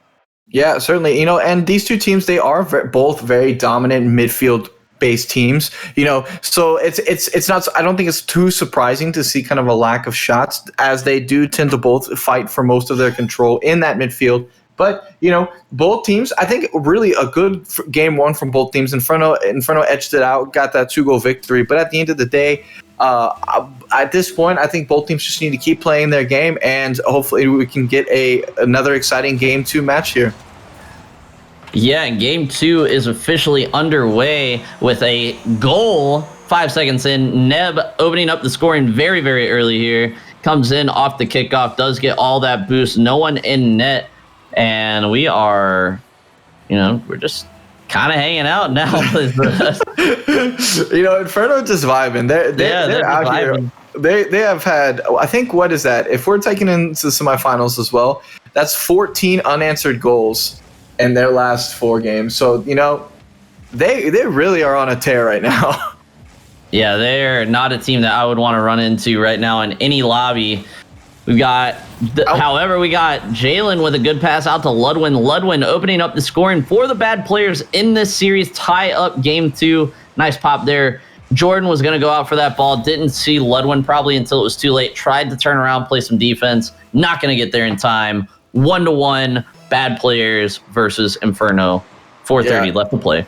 And a really important goal there, I think, for bad players. Having been shut out from the series so far, not something that the bad players are used to by any means. They are a very strong offensive team. They have a lot of pressure, especially in the midfield and offensive portion. So I think it's really important for bad players to get their kind of confidence back, the momentum kind of shift a little bit, and get Inferno a little bit more off their game. As 4:10 does go onto the clock, we have a tied game 2 here, with Inferno being up 1 game in this series, correct?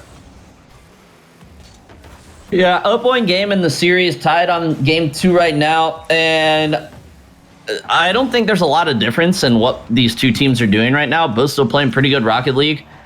Ludwin with a good fake there is going to turn into a dribble. Can't get it by Neb up on the sidewall, looking for a teammate in the middle. Should be able to find one. Ends up putting it to the net instead, so Jordan with an easy clear there on the soft shot from Ludwin.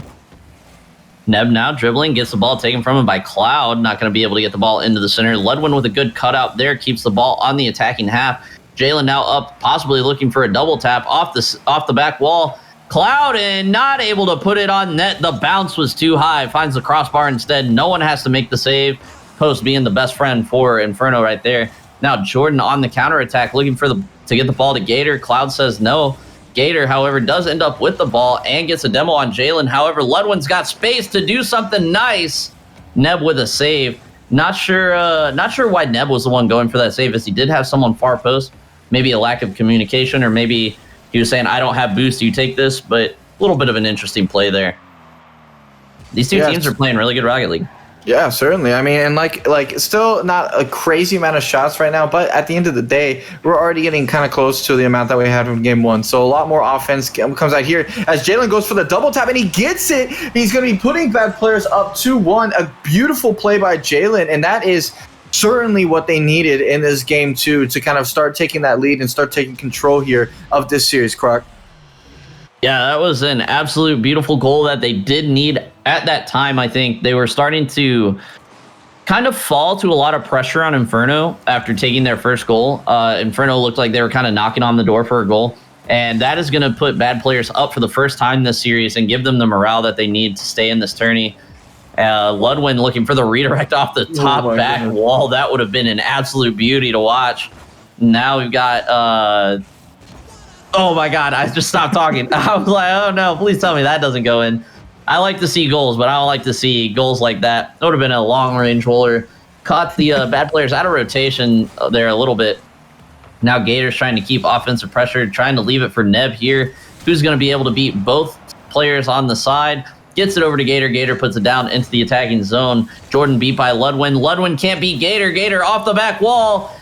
Probably gets into Neb's way there. Probably shouldn't be going up for that one. He probably didn't think his teammates were ready. But Inferno knocking on the door, trying to get this game evened up. The flip reset comes in, red by Jalen. Now Ludwin gets to clear away. What do you think is what does Inferno need to do in this next minute 30 to get the game tied up? I mean, at this point, keep their offensive pressure down. You know, they're getting chances, and they have the opportunities. Bad players, you know, we have seen some double commits come out of them in this series already. As a double commit actually comes out from Inferno, that's certainly what you don't need. But I think that they just need to keep playing their offensive game. You know, once you get around to that 20-second mark, now right now you still want to cap that consistent third man, but once you get to that 20-second mark, if you're still down one, you just need to really start moving up. It's like hockey, you know, you start pulling your goalie out, and you just gotta at that point do everything you can to pressure for a goal. Yeah, they got to keep the pressure up. I definitely agree there. And looks like bad players are also getting that memo to keep the pressure up, as they are not letting their 1-goal lead cause them to sit back and just absorb pressure. Still trying to go on the attack. Into the corner, though. Neb is going to get the ball. Ludwin is going to try and beat Jordan here. Does beat one, beats two, and Jalen not able to beat the third. However, Neb with a good defensive play out to the side wall. And now Gator with an opportunity. Not a lot of boost. Has to make the second touch. Cloud reads it, though. Gator not enough boost to do it. Neb slots one in on the inside of the left post. Good play here, but Cloud gets the touch and immediately goes for boost, I think. Oh, no, That was Gator that went for boost. Cloud just had no boost. No teammate there to help him. That's really tough there. I mean, Gator was up there. He had no boost, but Cloud didn't know. Cloud had to go for the ball, had to get the touch, didn't get the strong touch that they would really want there. And great opportunity there by Neb, who didn't capitalize. It's really important to hit those. 20 seconds remaining in a tie game. And right now, you know, Inferno are trying to look to put on this pressure here, Croc, to see if they can get this third goal and take game 2 away. So if Inferno takes this game, do they take your number 1 vote for the power rankings for next week, you think? Or takes the series, rather? I mean, I think that if they definitely take the series with a sweep or a 3-1 victory, I think they certainly would get my first place vote. As with how they're playing right now, they are playing very solid Rocket League. And frankly, they lost last tournament to a UU team who won the tournament, and it was an overtime, 2-1 loss. So right. I believe that they are definitely capable of taking that one slot, as Gator's looking to put away. Got 12 seconds left, and they still are putting this pressure on here, Croc. Yeah, Inferno definitely the better team in overtime so far, even though we're only 20 seconds in. Bad player is going to be looking to get an opportunity here on net. Goes out into the middle. A couple demos coming out. A lot of space on the field. Jalen gets a nice touch over to Cloud. Ludwin's going to be the one to take that. And Gator clears it back down. A little bit of ping pong going on the past 20 seconds. Both teams just trying to make sure the ball doesn't end up in their own defensive end. Almost a roll one right there as well. Now Jalen and Ludwin come together on the left side of the field, past the Cloud in the middle. Neb with a good save. Ludwin going to be looking to put that back into the middle, off the ceiling. Hard to read, but Gator gets it. Well, Jalen pops it up for himself, tries to put it down. Maybe it was a fake. Maybe it was just a failed read. Ludwin now having to retreat back. Cloud on the sidewall. Beats two. Not going to be able to beat Gator here as he clears it to the back wall. Jordan with the shot opportunity off the back wall. Neb coming in and puts it in for the overtime winner. Wow, beautiful beat here by Jordan. A double commit that came out of bad players, and Neb just absolutely dusts Cloud to that ball. And that is crucial. I mean, going up 2 games, you're now up 2-0 as Inferno against a bad players team who has been very strong this entire tournament. This week wasn't strong. Last week was strong the week before that. You know, this is exactly what they needed. They go up 2-0, and now they're going into game 3, and they just need to keep this pressure down, and I think that they can absolutely take this away. Neb with 742 points. Neb's an absolute carry for this game. Oh, my goodness. Absolutely insane performance. Bad players also with a good performance. Cloud played really well as a third man, I think. Mm-hmm. Just, got that unlucky play where he was trying to read Gators. Air dribble, gets a really soft touch, has to make a bad touch, and Neb, I believe, of course it was Neb, the only guy with goals on the team, comes in and just powers it home. Gotta probably be feeling bad if you're Cloud, but I don't know if you can really blame him for that either. No, I don't think so. Neb got up there so fast. The ball's really high up there. And Neb, I think, also was coming. Neb looked like they were pretty aware of what was going on because it was a pass that was coming out of, I think, Jordan in that instance. So, that's always tough. But bad players, they're not out of it yet. They're absolutely capable of a reverse sweep. It's going to be up to them to come out in this game 3 and just put the pressure down, Croc. I would have to agree. Inferno knocking on the door for a sweep. I predicted a game 5.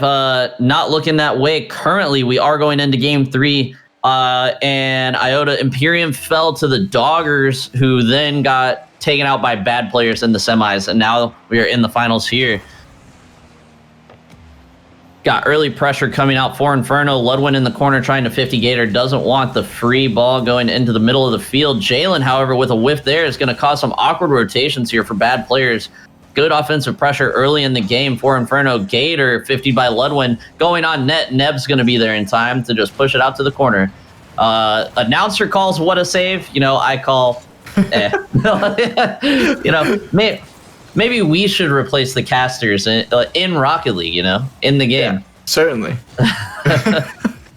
Jalen and Ludwin now up for the same ball, both with plenty of boost to get there, but I think they just left it for each other. Gator puts that really high. Probably thought there was someone in net to save a shot from that angle, looking for the pass instead.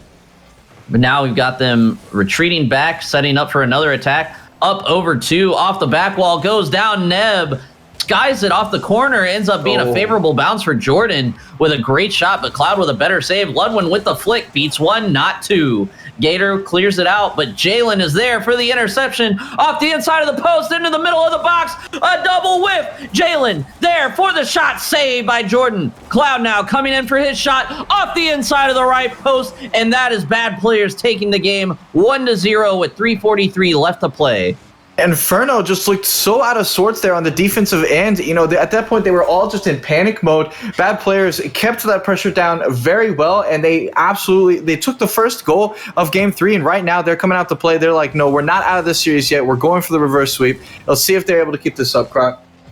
Yeah, the most surprising part there was the double whiff to me. Yeah. I think both players looking for the dunk on the 50. Neither player went for the ball. One could have been doing a calculated fake. If so, it would have been Ludwin on the shot. Definitely not the defender. But, very, very interesting gameplay there. And this is GC. They're all GC3, I believe, in this lobby, with maybe a lone GC2. But we do have some Season 2 SSL tourney winners, and they could have one Season 1 Supersonic Legend on Inferno, at least according to the tags. But these guys are definitely high-level Rocket League players. So interesting to see a double whiff like that in the goalie box. Oh no, Cloud and Ludwin in a Rule 1 with themselves on the wall. That is some true SSL level gameplay right there, chat. You don't get that anywhere else besides Slip's SSL tourneys. Cloud now is going to try and clear it out. Bad players taking a breath, resetting, only up by 1, just about half the game left to play. Now Ludwin caught on a near post rotation, going to need to make a touch here. Not a lot of boost, does get the 100 now. Is he the first one here? No, Jalen does take the jump, maybe looking to avoid a demo, and now he's just going to be jumping awkwardly. Ludwin with really poor rotational work there. Going to lead to an easy goal from Jordan off of the pass here from Gator. Puts it right back across the goal mouth. Ludwin flipping through, trying to make the save, can't quite read it on that post, and the game is tied up with 2:20 left to play.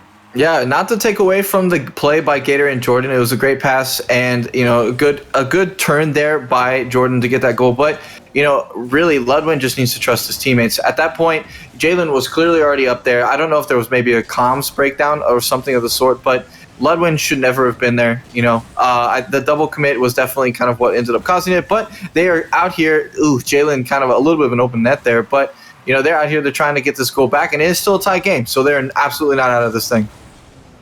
Yeah, now Cloud looking to get the lead back off the back wall. Good pass. Jalen's not missing that one. You said Jalen missed kind of an open net earlier. Not that one. He puts the game back to 2-1.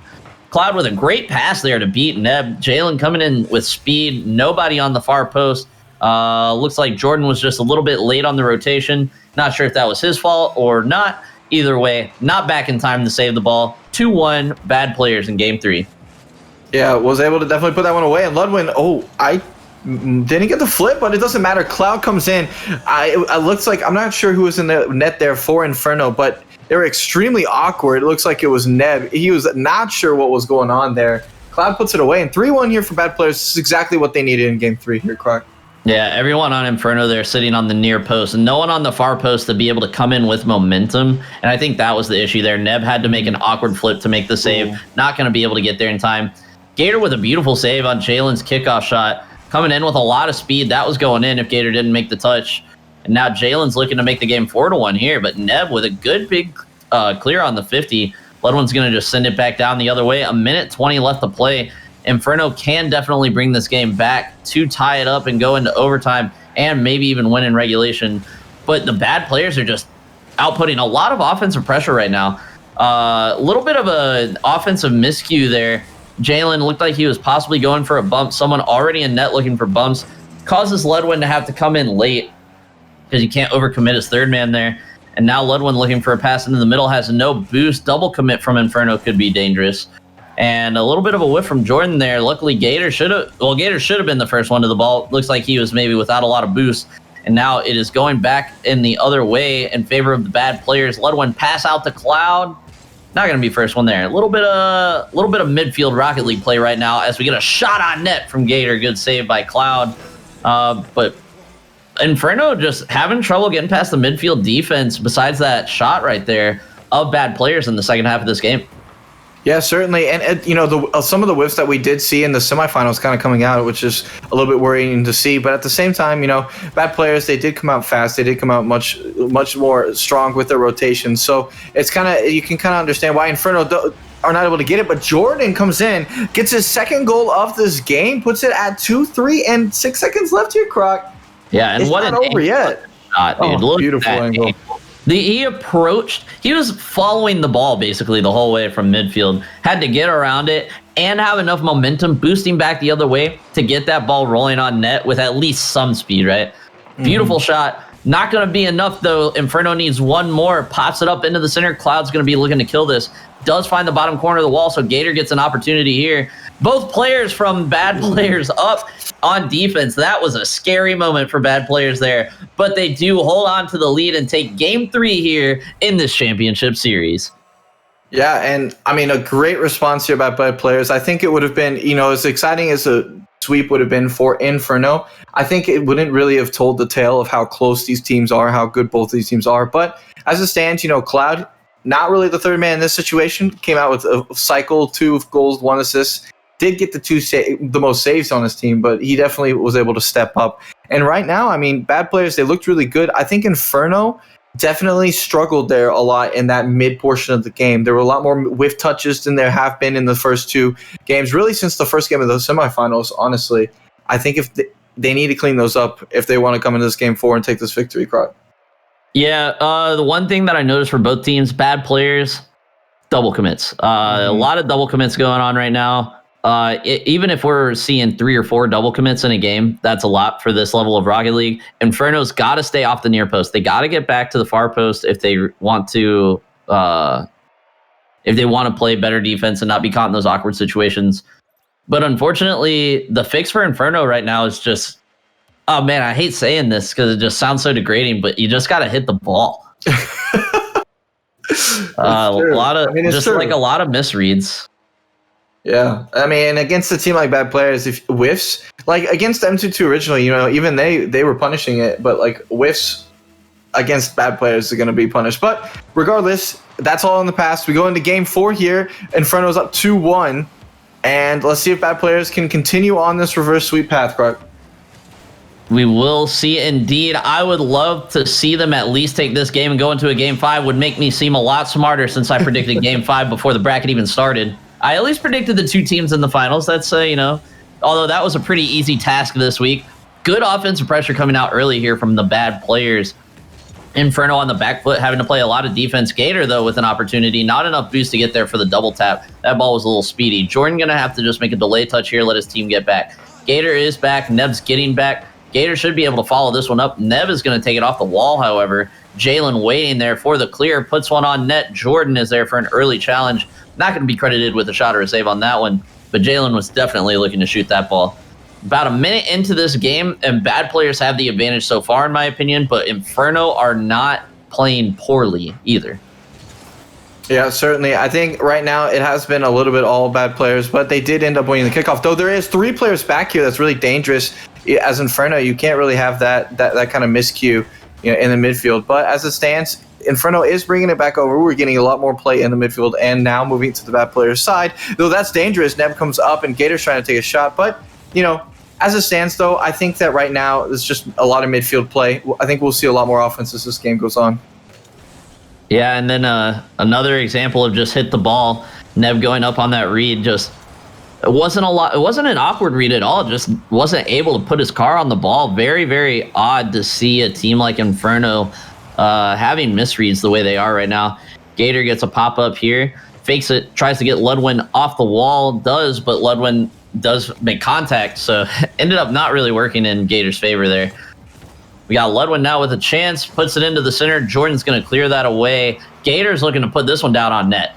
Oh, off the back wall. What an absolute banger of a clear there from Jalen. Follows up his own hit. Looking for Cloud in the center. Neb intercepts that well. And Ludwin in an awkward spot, forced to make a bad touch all the way across the field. Jalen there off the interception from Gator's pass. Credited with a shot and a save there. Definitely looking for the pass, though. Ludwin with a good 50 in his own goalie box. Now Jalen's going to be looking for the pass here, probably. Or never mind, okay. He didn't have a lot of boost, which is why he failed that air dribble. But that's why I thought he was going for a pass. But sometimes you get so caught up in the game, you forget to glance at that little number in the lower right of your screen before you go up for air dribbles. And stuff like that will happen. It happens. But right now, Inferno, a lot more pass plays coming out. I think that's actually really big for them. They were playing a lot more solo-based in the midfield to start this game, and as well as on the end of game 3, kind of. But the pass plays are good to see. That's going to what it takes to beat a Bad Players team. But right now, a lot of pressure coming out onto them. They need to, I think they are panicking a lot, though, Croc, I think, on that defense, them being the Inferno team. And I think, you're going to have to be a lot more calm and collected in order to not kind of throw double commits and triple commits all out, because right now, I know the shots are coming out quick, but you got to kind of try to keep a level head. Yeah, I would probably agree with you. I think Inferno's not looking very solid on defense. A lot of pressure coming out from Bad Players. I would say mostly the reason Bad Players don't have a goal right now is because they just didn't put the ball on net. They keep putting it into the post and the crossbar. Kind of the same issue with Inferno, but Inferno really not playing as good on defense as Bad Players are. Having to work a lot harder for their offensive opportunities, although to be fair, they do look a whole lot nicer. They get us hyped up Another crossbar there from Cloud, and then an overcommit from the third man. I think this net is open. Jalen does get back pretty quickly, but a miss on the back wall leads to a shot from Neb. Good clear out to the side wall. Now Jalen is beat there. Cloud should have a free touch.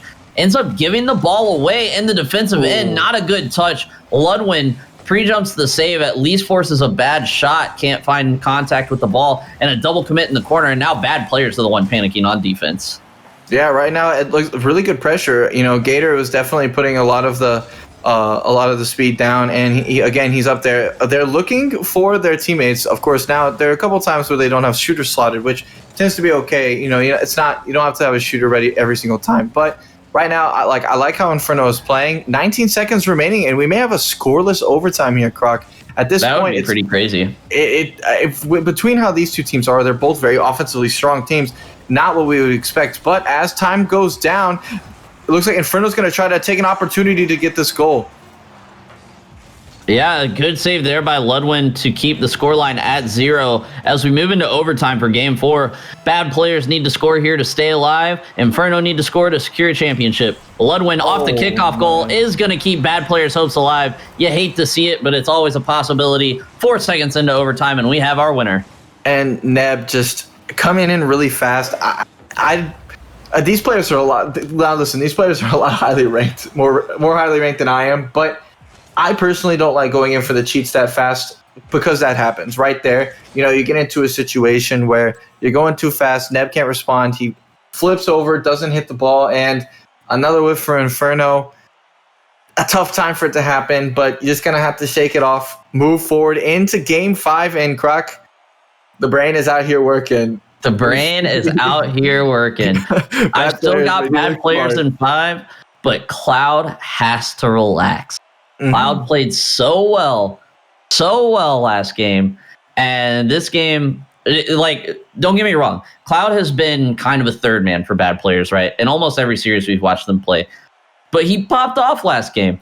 He took his offensive opportunities when they were there. And I think it led to him this game going for balls that he shouldn't have gone for. I think I counted 2 double commits, and at least one of them was definitely on him, unless the comms say otherwise. But the other one also kind of looked like his fault. So I think maybe he got a little too hyped, and it killed the rotational pressure for bad players a lot, and almost led to them losing the championship here. Inferno going to be looking to take their 3rd championship with a win here, avoid the reverse sweep, and bad players looking for the reverse sweep, looking to complete it on the back of Ludwin, the only goal scorer off the kickoff goal from that last game. You know, the offensive maniac on the kickoff goal. Cloud carried. Yeah, Cloud was a little bit quieter that game, a little bit rough, but we're underway. Wallaby, who do you think is going to take this game before I get into the play-by-play? I'm going to be honest. I think that Inferno, we've seen what happens when they're down. I think right now, as Gator actually puts the first goal in, and I'm going to keep this in mind. I was going to say this before this happened. But yeah. I think Inferno come out. I think they step it up. I think that they recover from their mistakes. They recover from these last 2 games. And I think they put away this Game 5. And I think they do it decisively. Decisively? Interesting. Okay. I think that this could still go either way. I've got bad players in a very close game right now. But I think it all really depends on how Cloud plays. Jalen being probably the most consistent player on the bad players for me right now, seeming to be kind of the go-to guy for midfield challenges and to create the pressure, although not necessarily being the one that we're shouting his name the whole time. Gator just making the bad players' defense look like they're brand new to the game, though. What an absolute beautiful dribble here. Gets Ludwin to commit a little, or gets Cloud to commit a little early. Ludwin coming in, gets the backflip there, not quite high enough to stop the flick. Good soft flick by Gator, and that is going to be 2-0. Man, and in that situation, I do think if you're on the bad player's side, that's really tough. Gator we've seen him get those solo plays. He is an incredible player, especially when it comes to fakes and setting them up. But in that instance, you have to have somebody challenge. If somebody doesn't challenge, you're just going to get balled, and that's exactly what happened. And right now, Inferno is coming out. They're trying to style. Like, they just do need to be careful. Bad players will punish them on those third back rotations, as they did right there by Ludwin. But That's a really good answer for bad players. I think it really came off of another whiff by Neb. You know, a little bit of misreads. Those corners can get tough, but ultimately it came down to the fact that all three Inferno players were moving back towards the net instead of having somebody that was moving towards the ball, and that's exactly what happens. Yeah, it was a little bit of a rough play from Neb there too, coming in on the near post. Didn't really give himself space to make a good hit. Put himself in a panic situation. That wasn't even the bad players making him in that panic situation. Just put himself there. Really rough. Jordan with a good save there.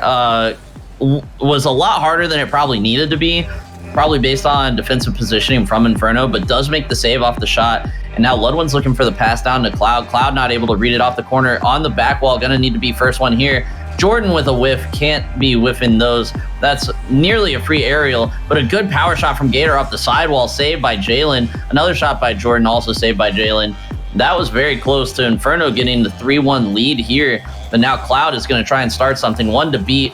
Opts to go for the boost, and that's going to lead to Jordan getting that challenge in. And a pass off the back wall. Ludwin too close to read it, not going to be able to put it on net.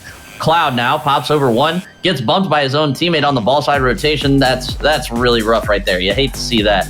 Now Jalen and Ludwin come together on the near post, another double commit. Bad players really struggling to get away from these double commits right now, and Inferno really struggling to play calm, collected defense. But the offense from both teams is really fun to watch right now. Yeah, certainly. I mean, and it is going to be which team is able to kind of control those like bad rotations. But right now, you know, Inferno's going to come in. Jordan's putting a shot down. It's not over yet. Neb's going to bring it across. But as it stands, Inferno has a ton of pressure down. Bad players just need to get these clears. They're clearing it to Inferno a lot. They need to get these clears out to their own players, get those counterattacks set up instead of relying on your speed and using all your boost to get back down to onto the pitch whenever after you clear the ball. But as it stands, you know, I think right now Inferno do have more pressure, but bad players, only down one, they can absolutely still take this game. Yeah, they absolutely can. 2 minutes left to play. Both teams need to shape up a little bit defensively, but we'll see what happens here. Two players on the back wall for bad players again. A whiff there. Ludwin forced to make an awkward save. Does get the touch out to the corner, 50 by Neb, into the center for Jordan. Jalen and Cloud with another defensive double commit. This is going to be the story for the game, I think. A double commit goal is going to lead to Inferno scoring and putting the nail in the coffin, or bad players scoring and getting the game tied up. A little bit of defensive panic coming out from both teams. Good air roll shot from Jalen there. A double commit from Inferno. This could be the opportunity. Cloud centers it out. Ludwin, a pass to Jalen. Lobs it high over the net. Gator clears it away to the corner. Now the reset on the offense pressure comes. Ludwin forced to flip back, not able to challenge early. Leaves the ball for Jalen. Jalen challenges in the midfield. Ludwin beat on that ball. Cloud now has control. Going to try and flick over Neb. Beats Neb on the fake. Does beat Gator. Gator just flipping into the shadow realm. And then the demo on Ludwin does unfortunately cause bad players to lose a little bit of offensive pressure. Inferno safe for now. 50 seconds left to play. Off the back wall. Cloud to Jalen. To the net. Not enough behind the ball, Gator. And that is going to be the game, evening out with 47 seconds left to play. And I want to point out on the save. That a great play here. Amazing shot by Jalen. But Jordan, you've got to hit those. That clear was so crucial to them. I know that he was looking for that pass up to Neb up there on the corner for that counterattack, but that is absolutely crucial to hit. Another whiff comes out, and again, like you were saying before, these double commits are brutal. But bad players, you know, they've been, I think, one of probably the strongest offenders of the double commit, but they're here 2-2 in this game, and they are absolutely ready to go. They got to just clean that up. 25 seconds actually remaining in this tie game. Let's see if we can have a game 5 overtime, Croc. If we have overtime, I think it'll be a kickoff goal, or it'll be a goal based off of a double commit.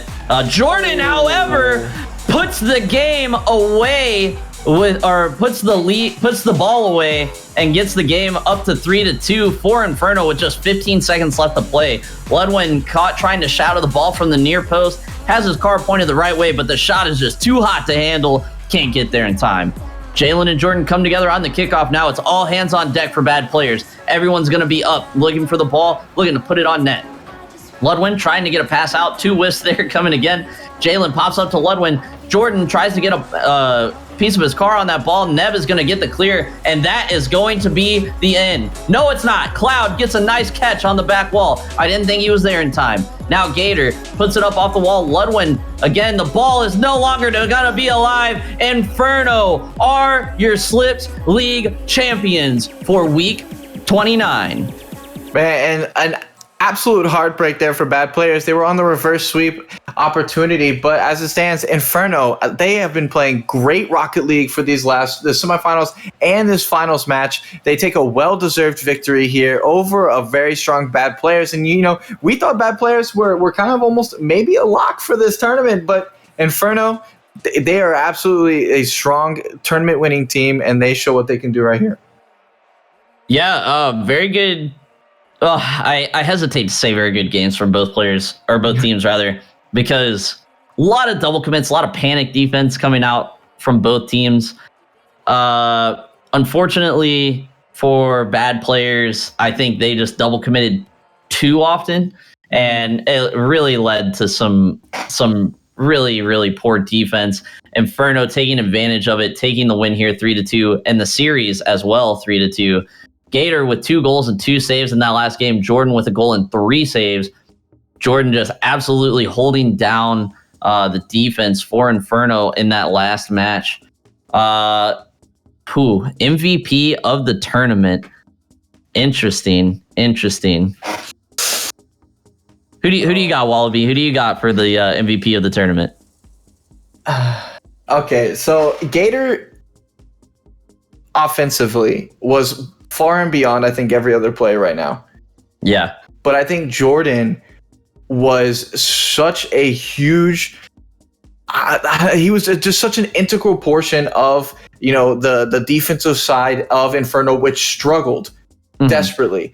You know, they struggled quite a lot on that defensive end. I think Jordan really saved them a lot of times in those opportunities. But, you know, Gator was there for those saves as well. I think that Jordan ultimately is the team MVP, but I will definitely give individual game MVP, individual performance MVP to Gator, I think, in this tournament.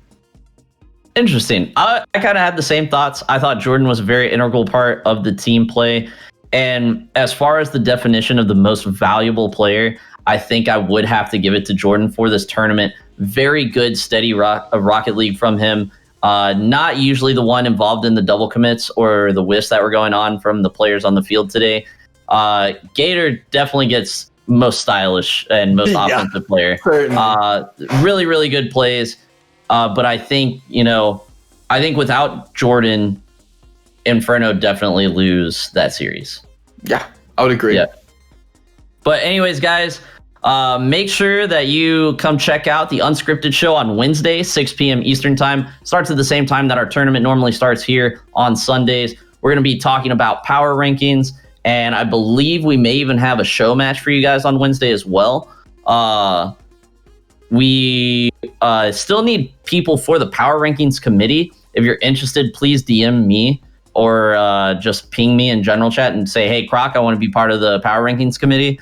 After today, my name will be back to normal in the Discord. Shout out to Uwu for proving me wrong last week, and shout out to Inferno for proving me wrong this week. Although I did get the game 5 right, I didn't get the outcome correct. Inferno, congratulations on your 3rd championship. Bad players, better luck next week. Wallaby, any closing words for us? Just great performance, I think, by everybody. It's always great to see everybody getting involved in the tournament. It's great to see everybody getting involved in the chat, and we're glad to have you all here. We're excited to see you on Wednesday, and then to see you for the next tournament coming up Sunday. Make sure you guys are in the Discord, following the Twitter, follow all the socials, ! Socials in the chat will get you the links to nearly everything, I believe. If you're looking to find myself at least later, you can just find me on Twitch or Twitter at the Croctopus TV, and Wallaby. Where can they find you, Wallaby? I'm just a Wallaby. I hang out. I'm just a Wallaby. You can find me out in the wild, I guess. Anyways, guys, and also, of course, a shout out to the staff behind the scenes that make everything possible. There were a couple announcements about Bracket and our partnership with them moving forward. I will probably weave that into an announcement on Wednesday for the Unscripted show. So if you're interested in seeing what we're doing with that and the current status. Make sure to check that out. I'll kind of wrap it up nicely and put a bow on it for you guys. And we will see you on Wednesday for Unscripted. And if you're not going to be there, we'll see you here next week for the 3v3 tournament number 30.